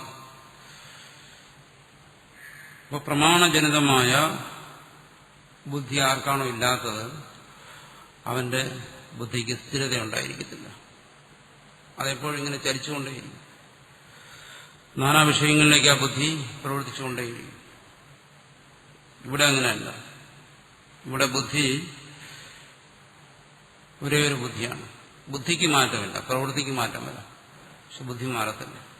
എന്തുകൊണ്ട്? അവന്റെ ഏത് പ്രവൃത്തിയും ഈശ്വരബോധത്തോടുകൂടി ചെയ്യുന്നു, ഏത് പ്രവൃത്തിയും അഹന്താത്യാഗത്തോടുകൂടി ചെയ്യുന്നു. അപ്പം ബുദ്ധിക്ക് ഒരേ ഭാവം. അവിടെ അതിന് മാറ്റം വരുന്നില്ല. കർമ്മരംഗത്തിന് മാറ്റം വരാം. മറ്റങ്ങനെയല്ല. ഇങ്ങനെ ഒരു സ്ഥായിയായി ഒന്നും അതിനകത്തില്ല. ലൗകിക കർമ്മത്തെ സംബന്ധിച്ചിടത്തോളം കർമ്മത്തിനനുസരിച്ച് ബുദ്ധി അങ്ങനെ, അല്ലെങ്കിൽ ബുദ്ധി എങ്ങനെയോ അതിനനുസരിച്ച് കർമ്മം. ഇതെപ്പോഴും സാപേക്ഷികമായി പരിണമിച്ച് മാറിക്കൊണ്ടേയിരിക്കും. അപ്പോൾ ഓരോ കർമ്മങ്ങളിൽ നിന്നും ഭിന്ന ഭിന്ന ഫലങ്ങളുണ്ടാകുന്നു. ഇവിടെ അങ്ങനെയല്ല. ഏത് കർമ്മം ചെയ്താലും ഫലം ഒന്ന് തന്നെ. കർമ്മയോഗിയെ സംബന്ധിച്ചിടത്തോളം എന്ത് പ്രവൃത്തി ചെയ്താലും ഫലത്തിന് മാറ്റമില്ല. ചിത്തശുദ്ധിയാണ് ഇവിടെ ഫലം. ലൗകിക കർമ്മത്തെ സംബന്ധിച്ചിടത്തോളം ആണെങ്കിലോ ഓരോ കർമ്മം അനുസരിച്ച് ഫലം വരുന്നു. കർമ്മം അനുസരിച്ച് പുണ്യപാപങ്ങളെ സഞ്ചയിക്കുന്നു. അതുകൊണ്ട് അതിന് അവരുടെ ബുദ്ധിക്ക് സ്ഥിരതയില്ല. വിഷയങ്ങളിൽ നിന്ന് വിഷയങ്ങളിലേക്ക് മാറി മാറി ബുദ്ധി ചിന്തിക്കുന്നു. അതിനനുസരിച്ച് ഓരോ പ്രവൃത്തികൾ ചെയ്യുന്നു. വിഷയത്തിനനുസരിച്ച് ബുദ്ധി മാറിക്കൊണ്ടിരിക്കുന്നു. അസ്ഥിരതയാണ്. ഇവിടെ അങ്ങനെയല്ല സ്ഥിരത. കർമ്മയോഗിക്ക് മാത്രമേ ബുദ്ധിക്ക് സ്ഥിരതയുള്ളൂ. അതാണ് ഇവിടെ പറയുന്നത് പ്രമാണജനിത വിവേകബുദ്ധിരഹിതാനാണ്. ഇവിടെ ഏകമായ തത്വത്തെ ബോധിപ്പിക്കുന്നു എപ്പോഴും. അതുകൊണ്ട് അവന്റെ ബുദ്ധിക്ക് മറ്റു വിഷയമില്ല. തത്വമല്ലാതെ വരെ വിഷയമില്ല. മറ്റിടത്ത് അങ്ങനെയല്ല. അനേകങ്ങളായ വിഷയങ്ങളെ ബോധിപ്പിക്കുന്നു. അപ്പോൾ വിഷയങ്ങൾക്കനുസരിച്ച് ബുദ്ധി മാറിക്കൊണ്ടിരിക്കുന്നു. ഇതാണ് രണ്ടു കൂട്ടരും തമ്മിലുള്ള വ്യത്യാസം. ഒരു സാധകൻ കരുതുന്നു എന്താണ്, താനൊരു ലൗകികനിൽ നിന്നും വ്യത്യസ്തനാണ് എന്ന് കരുതണമെങ്കിൽ എന്ത് വേണം? അങ്ങനെ കരുതാറുണ്ട്. എന്ന് പറയും അവർ ലൗകികന്മാർ, താൻ ലൗകികനല്ല എന്ന് പറയും. അങ്ങനെ വ്യത്യാസം വരണമെങ്കിൽ എന്ത് വേണം? ഈ പറയുന്ന നിശ്ചയാത്മികമായ ബുദ്ധി അവനുണ്ടായിരിക്കും.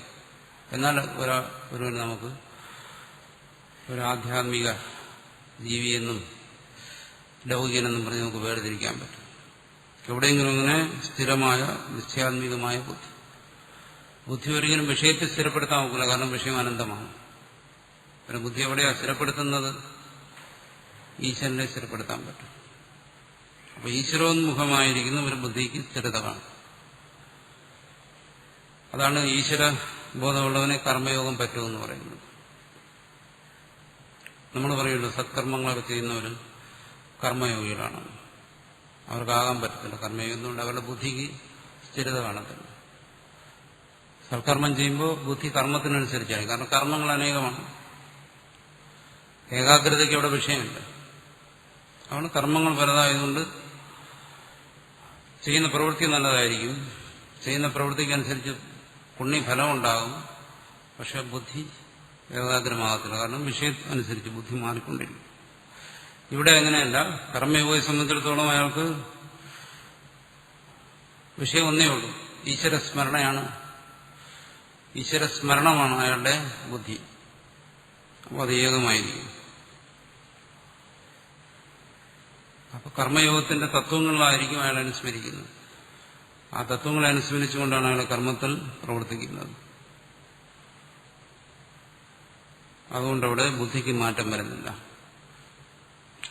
ചെയ്യുന്ന കർമ്മങ്ങളെക്കുറിച്ച് ചിന്തിച്ചാൽ പോലും അയാളുടെ അടിസ്ഥാന ധാരണകൾക്ക് മാറ്റം വരുന്നില്ല. അതുകൊണ്ടത് വ്യവസായാത്മിക ബുദ്ധി, നിശ്ചയാത്മികയായ ബുദ്ധി എന്ന് പറഞ്ഞു. അതുകൊണ്ട് തന്നെ ഒരു കർമ്മയോഗിയെ നമുക്കെങ്ങനെ തിരിച്ചറിയാം? കർമ്മയോഗിയുടെ ലക്ഷണം എന്താ?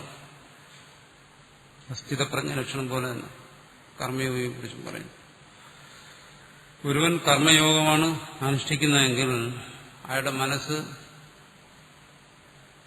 വ്യവസായാത്മികമായിരിക്കും, നിശ്ചലമായിരിക്കും, മനസ്സ് നിശ്ചയാത്മികമായിരിക്കും.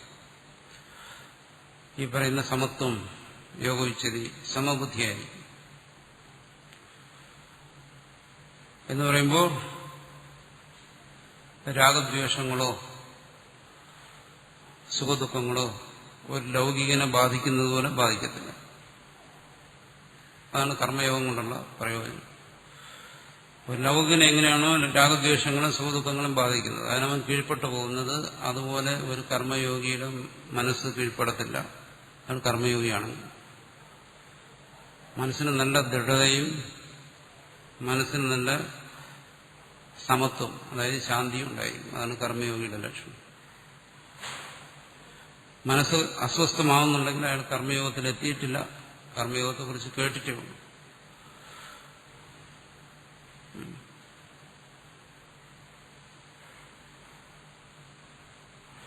ഒരു കർമ്മയോഗിയെ സംബന്ധിച്ചിടത്തോളം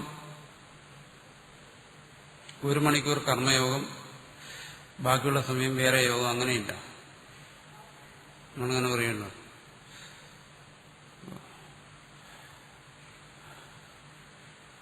1 മണിക്കൂർ നമുക്ക് കർമ്മയോഗം ചെയ്യാം, അത് കഴിഞ്ഞ് പിന്നെ ഭക്ഷണം കഴിക്കാൻ പോകാം. ഈ ഭക്ഷണം കഴിക്കുന്ന കർമ്മയോഗമല്ല. കർമ്മയോഗിയെ സംബന്ധിച്ചിടത്തോളം അങ്ങനെയല്ല. 1 മണിക്കൂർ, അരമണിക്കൂർ കർമ്മയോഗമല്ല. അയാളെ സംബന്ധിച്ചിടത്തോളം ഇവിടെ പറയുന്നു, ഇന്ദ്രിയാർത്ഥേഷു വർത്തന്ത ഇതി ധാരയൻ ഗുണാഗുണേഷു വർത്തന്ത. സർവപ്രവർത്തനങ്ങൾ, അയാളുടെ ശരീരത്തിന്റെ സഹജമായ പ്രവർത്തനങ്ങൾ പോലും അയാളെ സംബന്ധിച്ച് കർമ്മയോഗമാണ്. അതാണ് സാധാരണ നമ്മൾ കർമ്മയോഗത്തെയും കൃത്രിമമാക്കുകയാണ് ചെയ്യുന്നത്. ജീവിതത്തിൽ കുറച്ച് സമയം മാത്രം കർമ്മയോഗത്തിന് വേണ്ടി മാറ്റിവെക്കുന്നു, ബാക്കിയുള്ള സമയം ചെയ്യുന്നതൊന്നും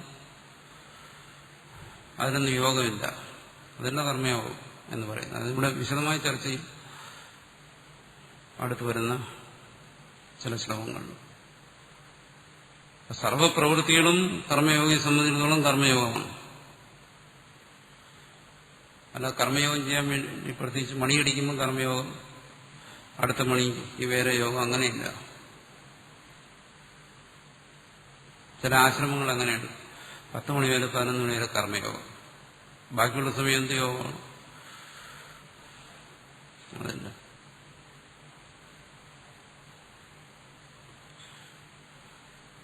ശരീരത്തിന്റെ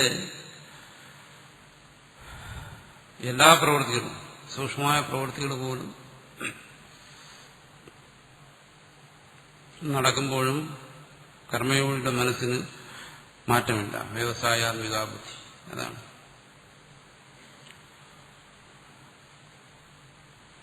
പിന്നെ ബോധപൂർവം ചെയ്യുന്ന കർമ്മങ്ങളെ സംബന്ധിച്ച് പറയാനുള്ളത്, അതാണ് ഇവിടെ ചർച്ച ചെയ്യുന്ന കർമ്മയോഗം.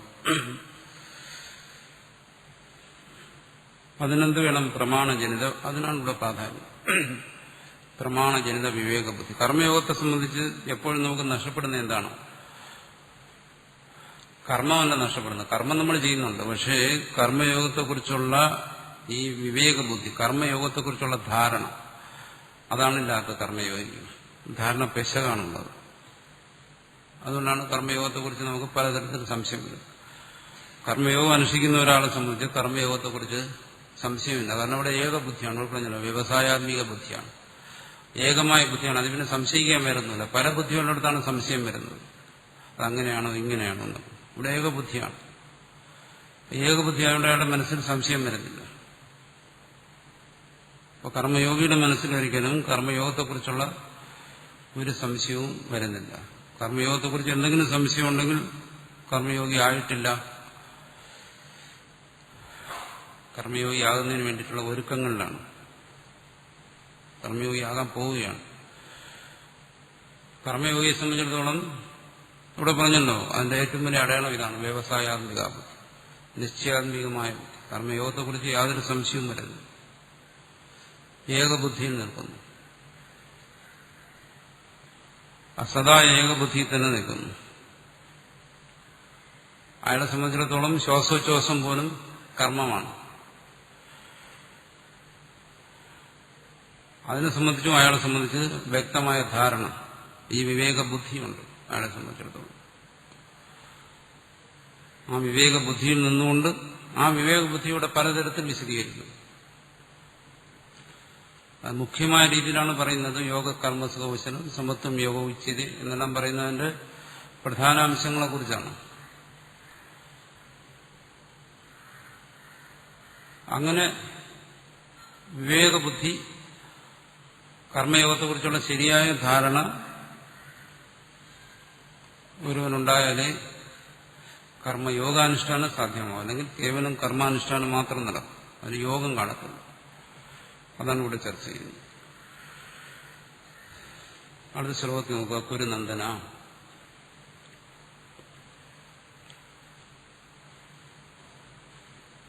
അനയോ അർജുന, കുരുവംശത്തിൽ പിറന്നവനെ, കുരുവിന്റെ മകനെ എന്നൊക്കെ പറയാം.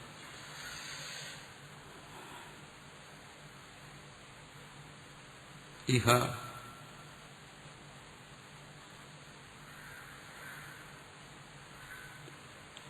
ഈ ശ്രേയോ മാർഗത്തിൽ, ഈ കർമ്മയോഗത്തിൽ വ്യവസായാത്മിക ബുദ്ധി,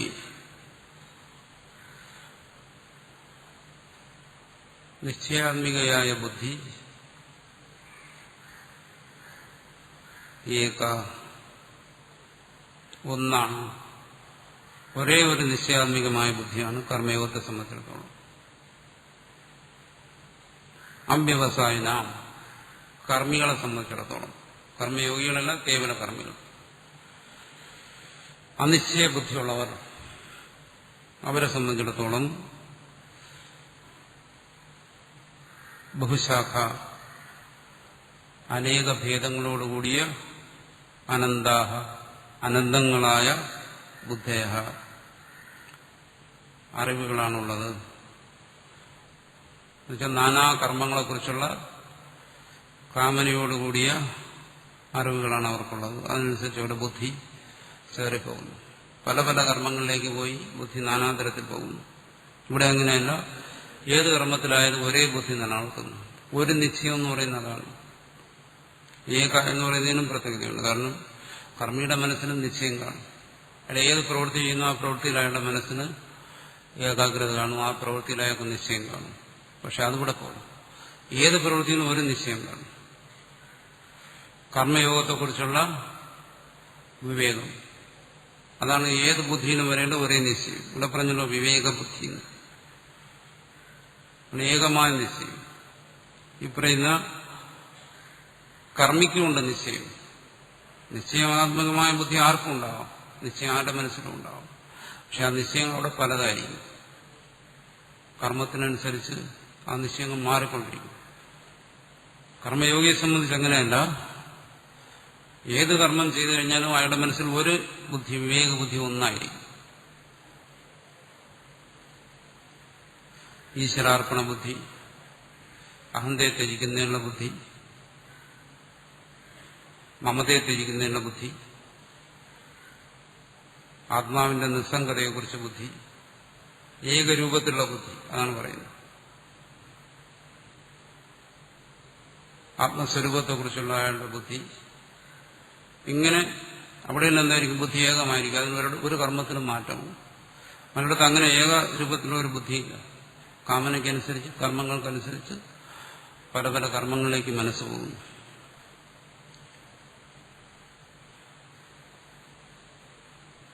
അതാണ് ഇവിടെ വിശദീകരിച്ചത്. വ്യവസായാത്മിക ബുദ്ധി ഏകേഹ കുരു നന്ദന ബഹുശാഖാഹ്യനന്ദാശ്ച ബുദ്ധയോ വ്യവസായിനാം.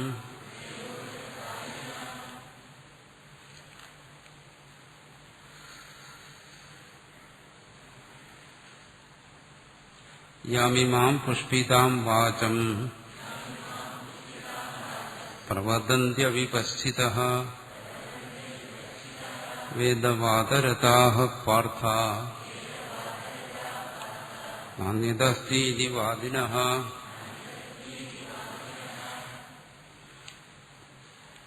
ഇനി വരുന്ന 3 ശ്ലോകങ്ങളും ഒരേ കാര്യത്തെക്കുറിച്ച് പറയുകയാണ്. യേഷാം വ്യവസായാത്മിക ബുദ്ധി നാസ്തി തേ. ആർക്കാണോ നിശ്ചയാത്മികമായ ബുദ്ധിയില്ലാത്തത് അവരെ കുറിച്ച് അടുത്ത് പറയുന്നു. യാം ഇമാം വക്ഷ്യമാണാം പുഷ്പിതാം പുഷ്പിതപുച്ഛൈവ ശോഭമാനാം ശ്രൂയമാണ രമണീയാം വാചാം വാക്യലക്ഷണാം പ്രവദന്തി. യാം യാം വാചം എന്നാണ്. വാക്ക് എന്ന് പറയുന്ന ശബ്ദം സ്ത്രീലിംഗ ശബ്ദമാണ്. അതുകൊണ്ടാണ് അതിനെ വിശേഷിപ്പിക്കുന്നതിന് യാം എന്ന് പറഞ്ഞിരിക്കുന്നത്.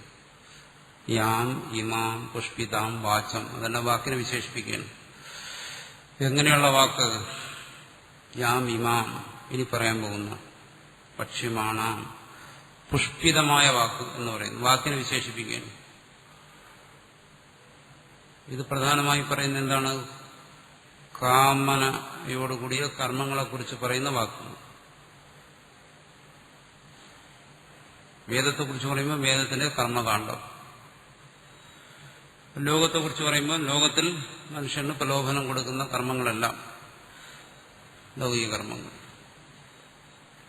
വക്ഷ്യമാണാം പുഷ്പിതാം പുഷ്പിതമായ പുഷ്പിതവൃക്ഷൈവ ശോഭമാനാം.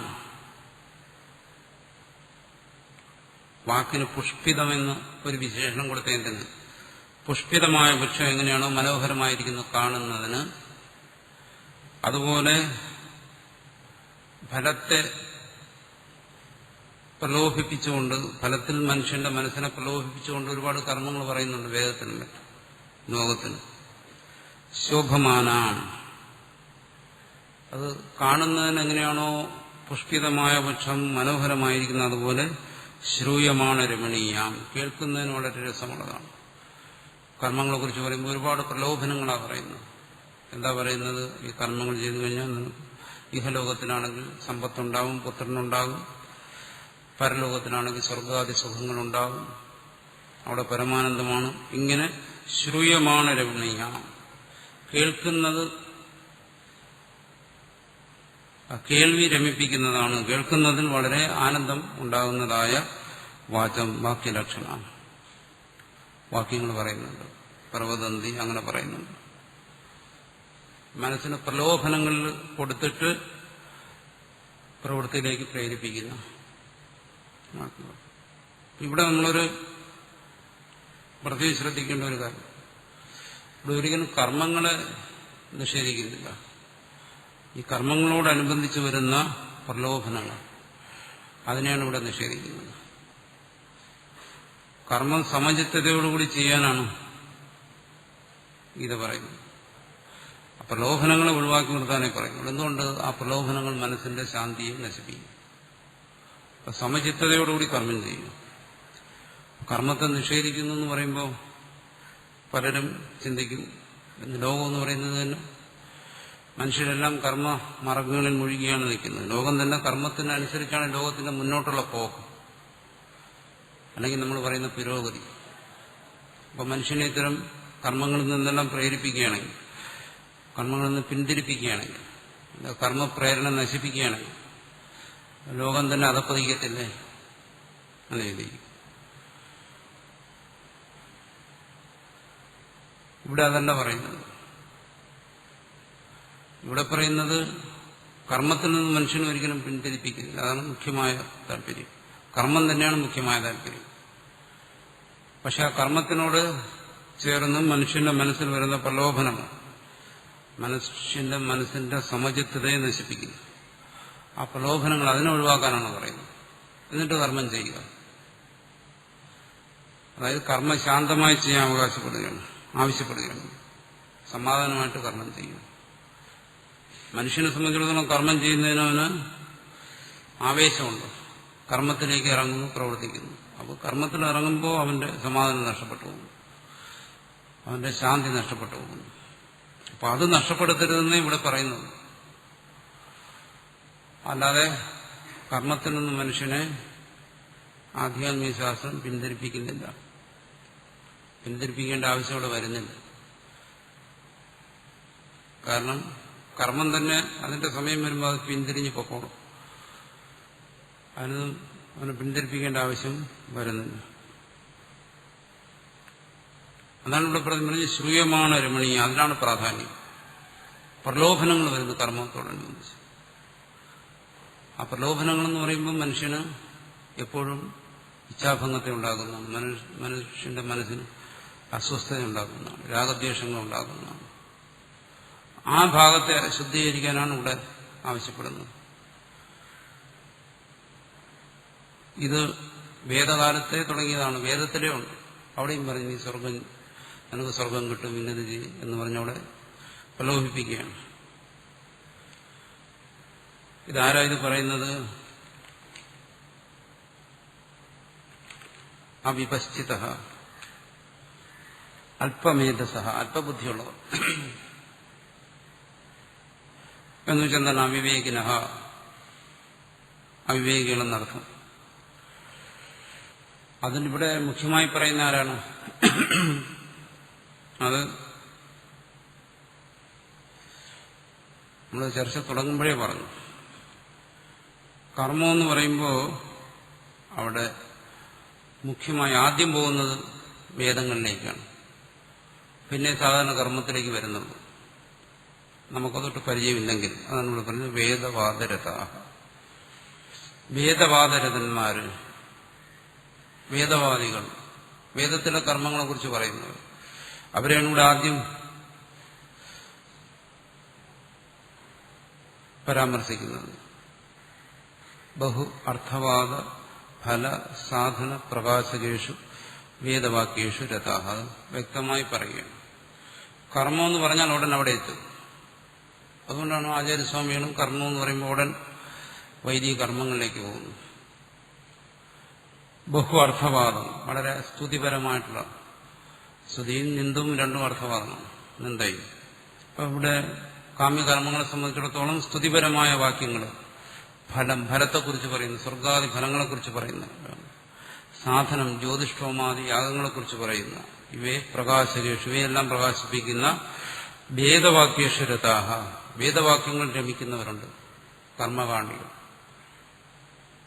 ഹേ പാർത്ഥാലയോ, അവരെന്താണ് പറയുന്നത്? നാന്യത് സ്വർഗപ്രാപ്തിയാദി ഫലസാധനേഭ്യ കർമ്മഭ്യോ അസ്ഥി ഇത്യവും വാദിനോ വദനശീലാഹ. നാന്യത് അസ്ഥീതി വാദിന, സ്വർഗപ്രാപ്തിയാദി, സ്വർഗപ്രാപ്തി തുടങ്ങിയ ഫലം, അതിന്റെ സാധനമാകുന്ന കർമ്മങ്ങൾ, യാഗാദി കർമ്മങ്ങൾ, ഇതിനപ്പുറം നാസ്തി ഇത്യവും വാദിന എന്നു പറയുന്നവർ, വദനശീലാഹ, വാദിക്കുന്നവർ എന്ന് പറയുന്നവർ. വാദിക്കാന്ന് വെച്ചാൽ ഇവിടെ പറയുക എന്നാണ്.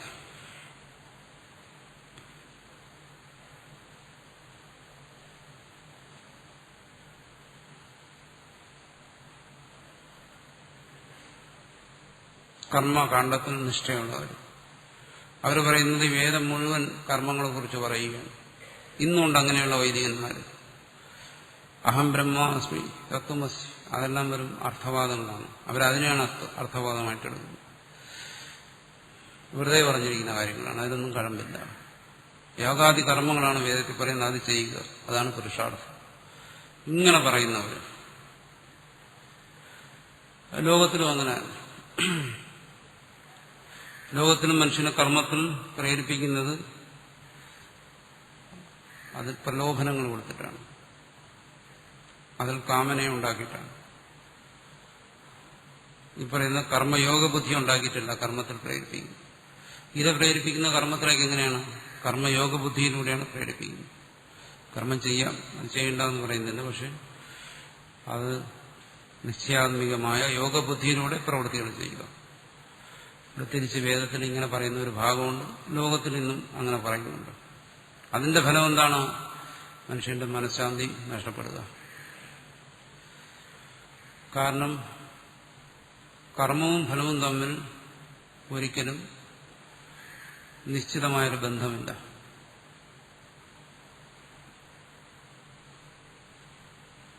നിശ്ചിതമായൊരു ബന്ധമില്ല.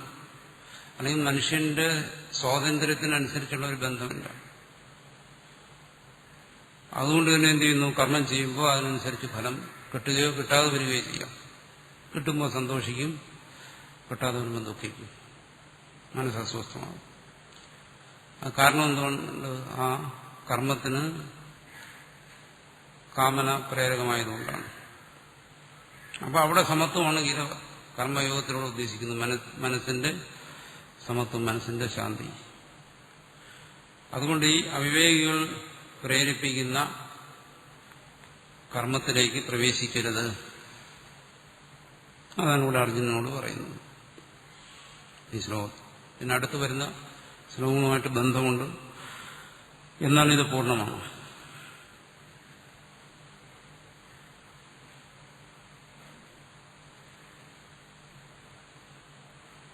പാർത്ഥ ശ്ലോകത്തിൽ അല്ലയോ അർജുന,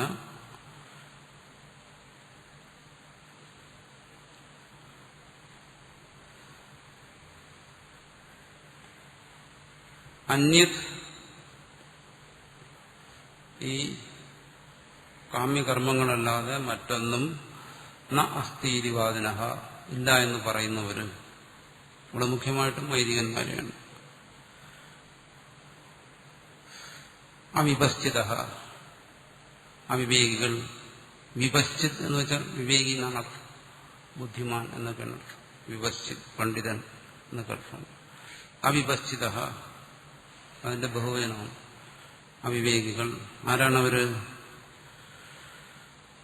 വേദവാദരതാഹ വേദ വാക്യങ്ങളിൽ രമിക്കുന്നവർ, കർമ്മകാണ്ഡത്തിൽ രമിക്കുന്നവർ. അവർ യാം ഇമാം പുഷ്പിതാം വാചം പ്രവദന്തി. ആരാണോ അങ്ങനെ പറയുന്നവർ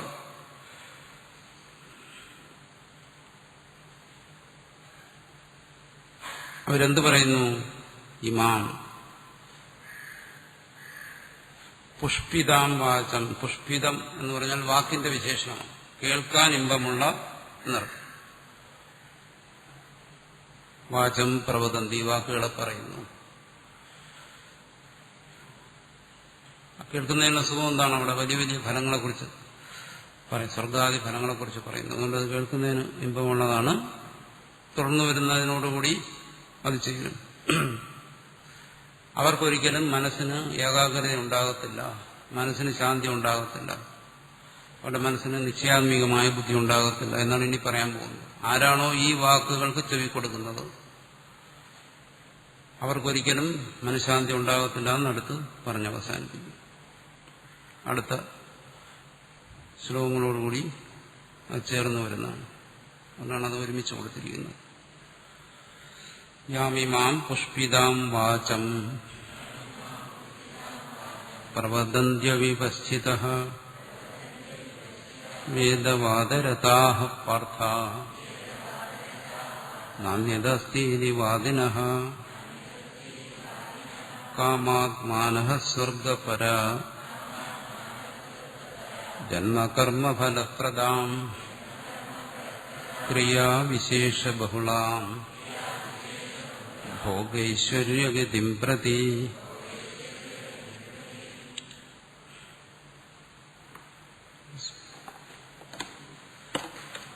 പൂർണ്ണമിദം പൂർണ്ണാത് പൂർണ്ണമുദച്ഛ്യത്തെ പൂർണ്ണസ്യ പൂർണ്ണമാദായ പൂർണ്ണമേവാവശിഷ്യത്തെ. ഓം ശാന്തി ശാന്തി ശാന്തി. ഓം ശ്രീ ഗുരുഭ്യോ നമഃ.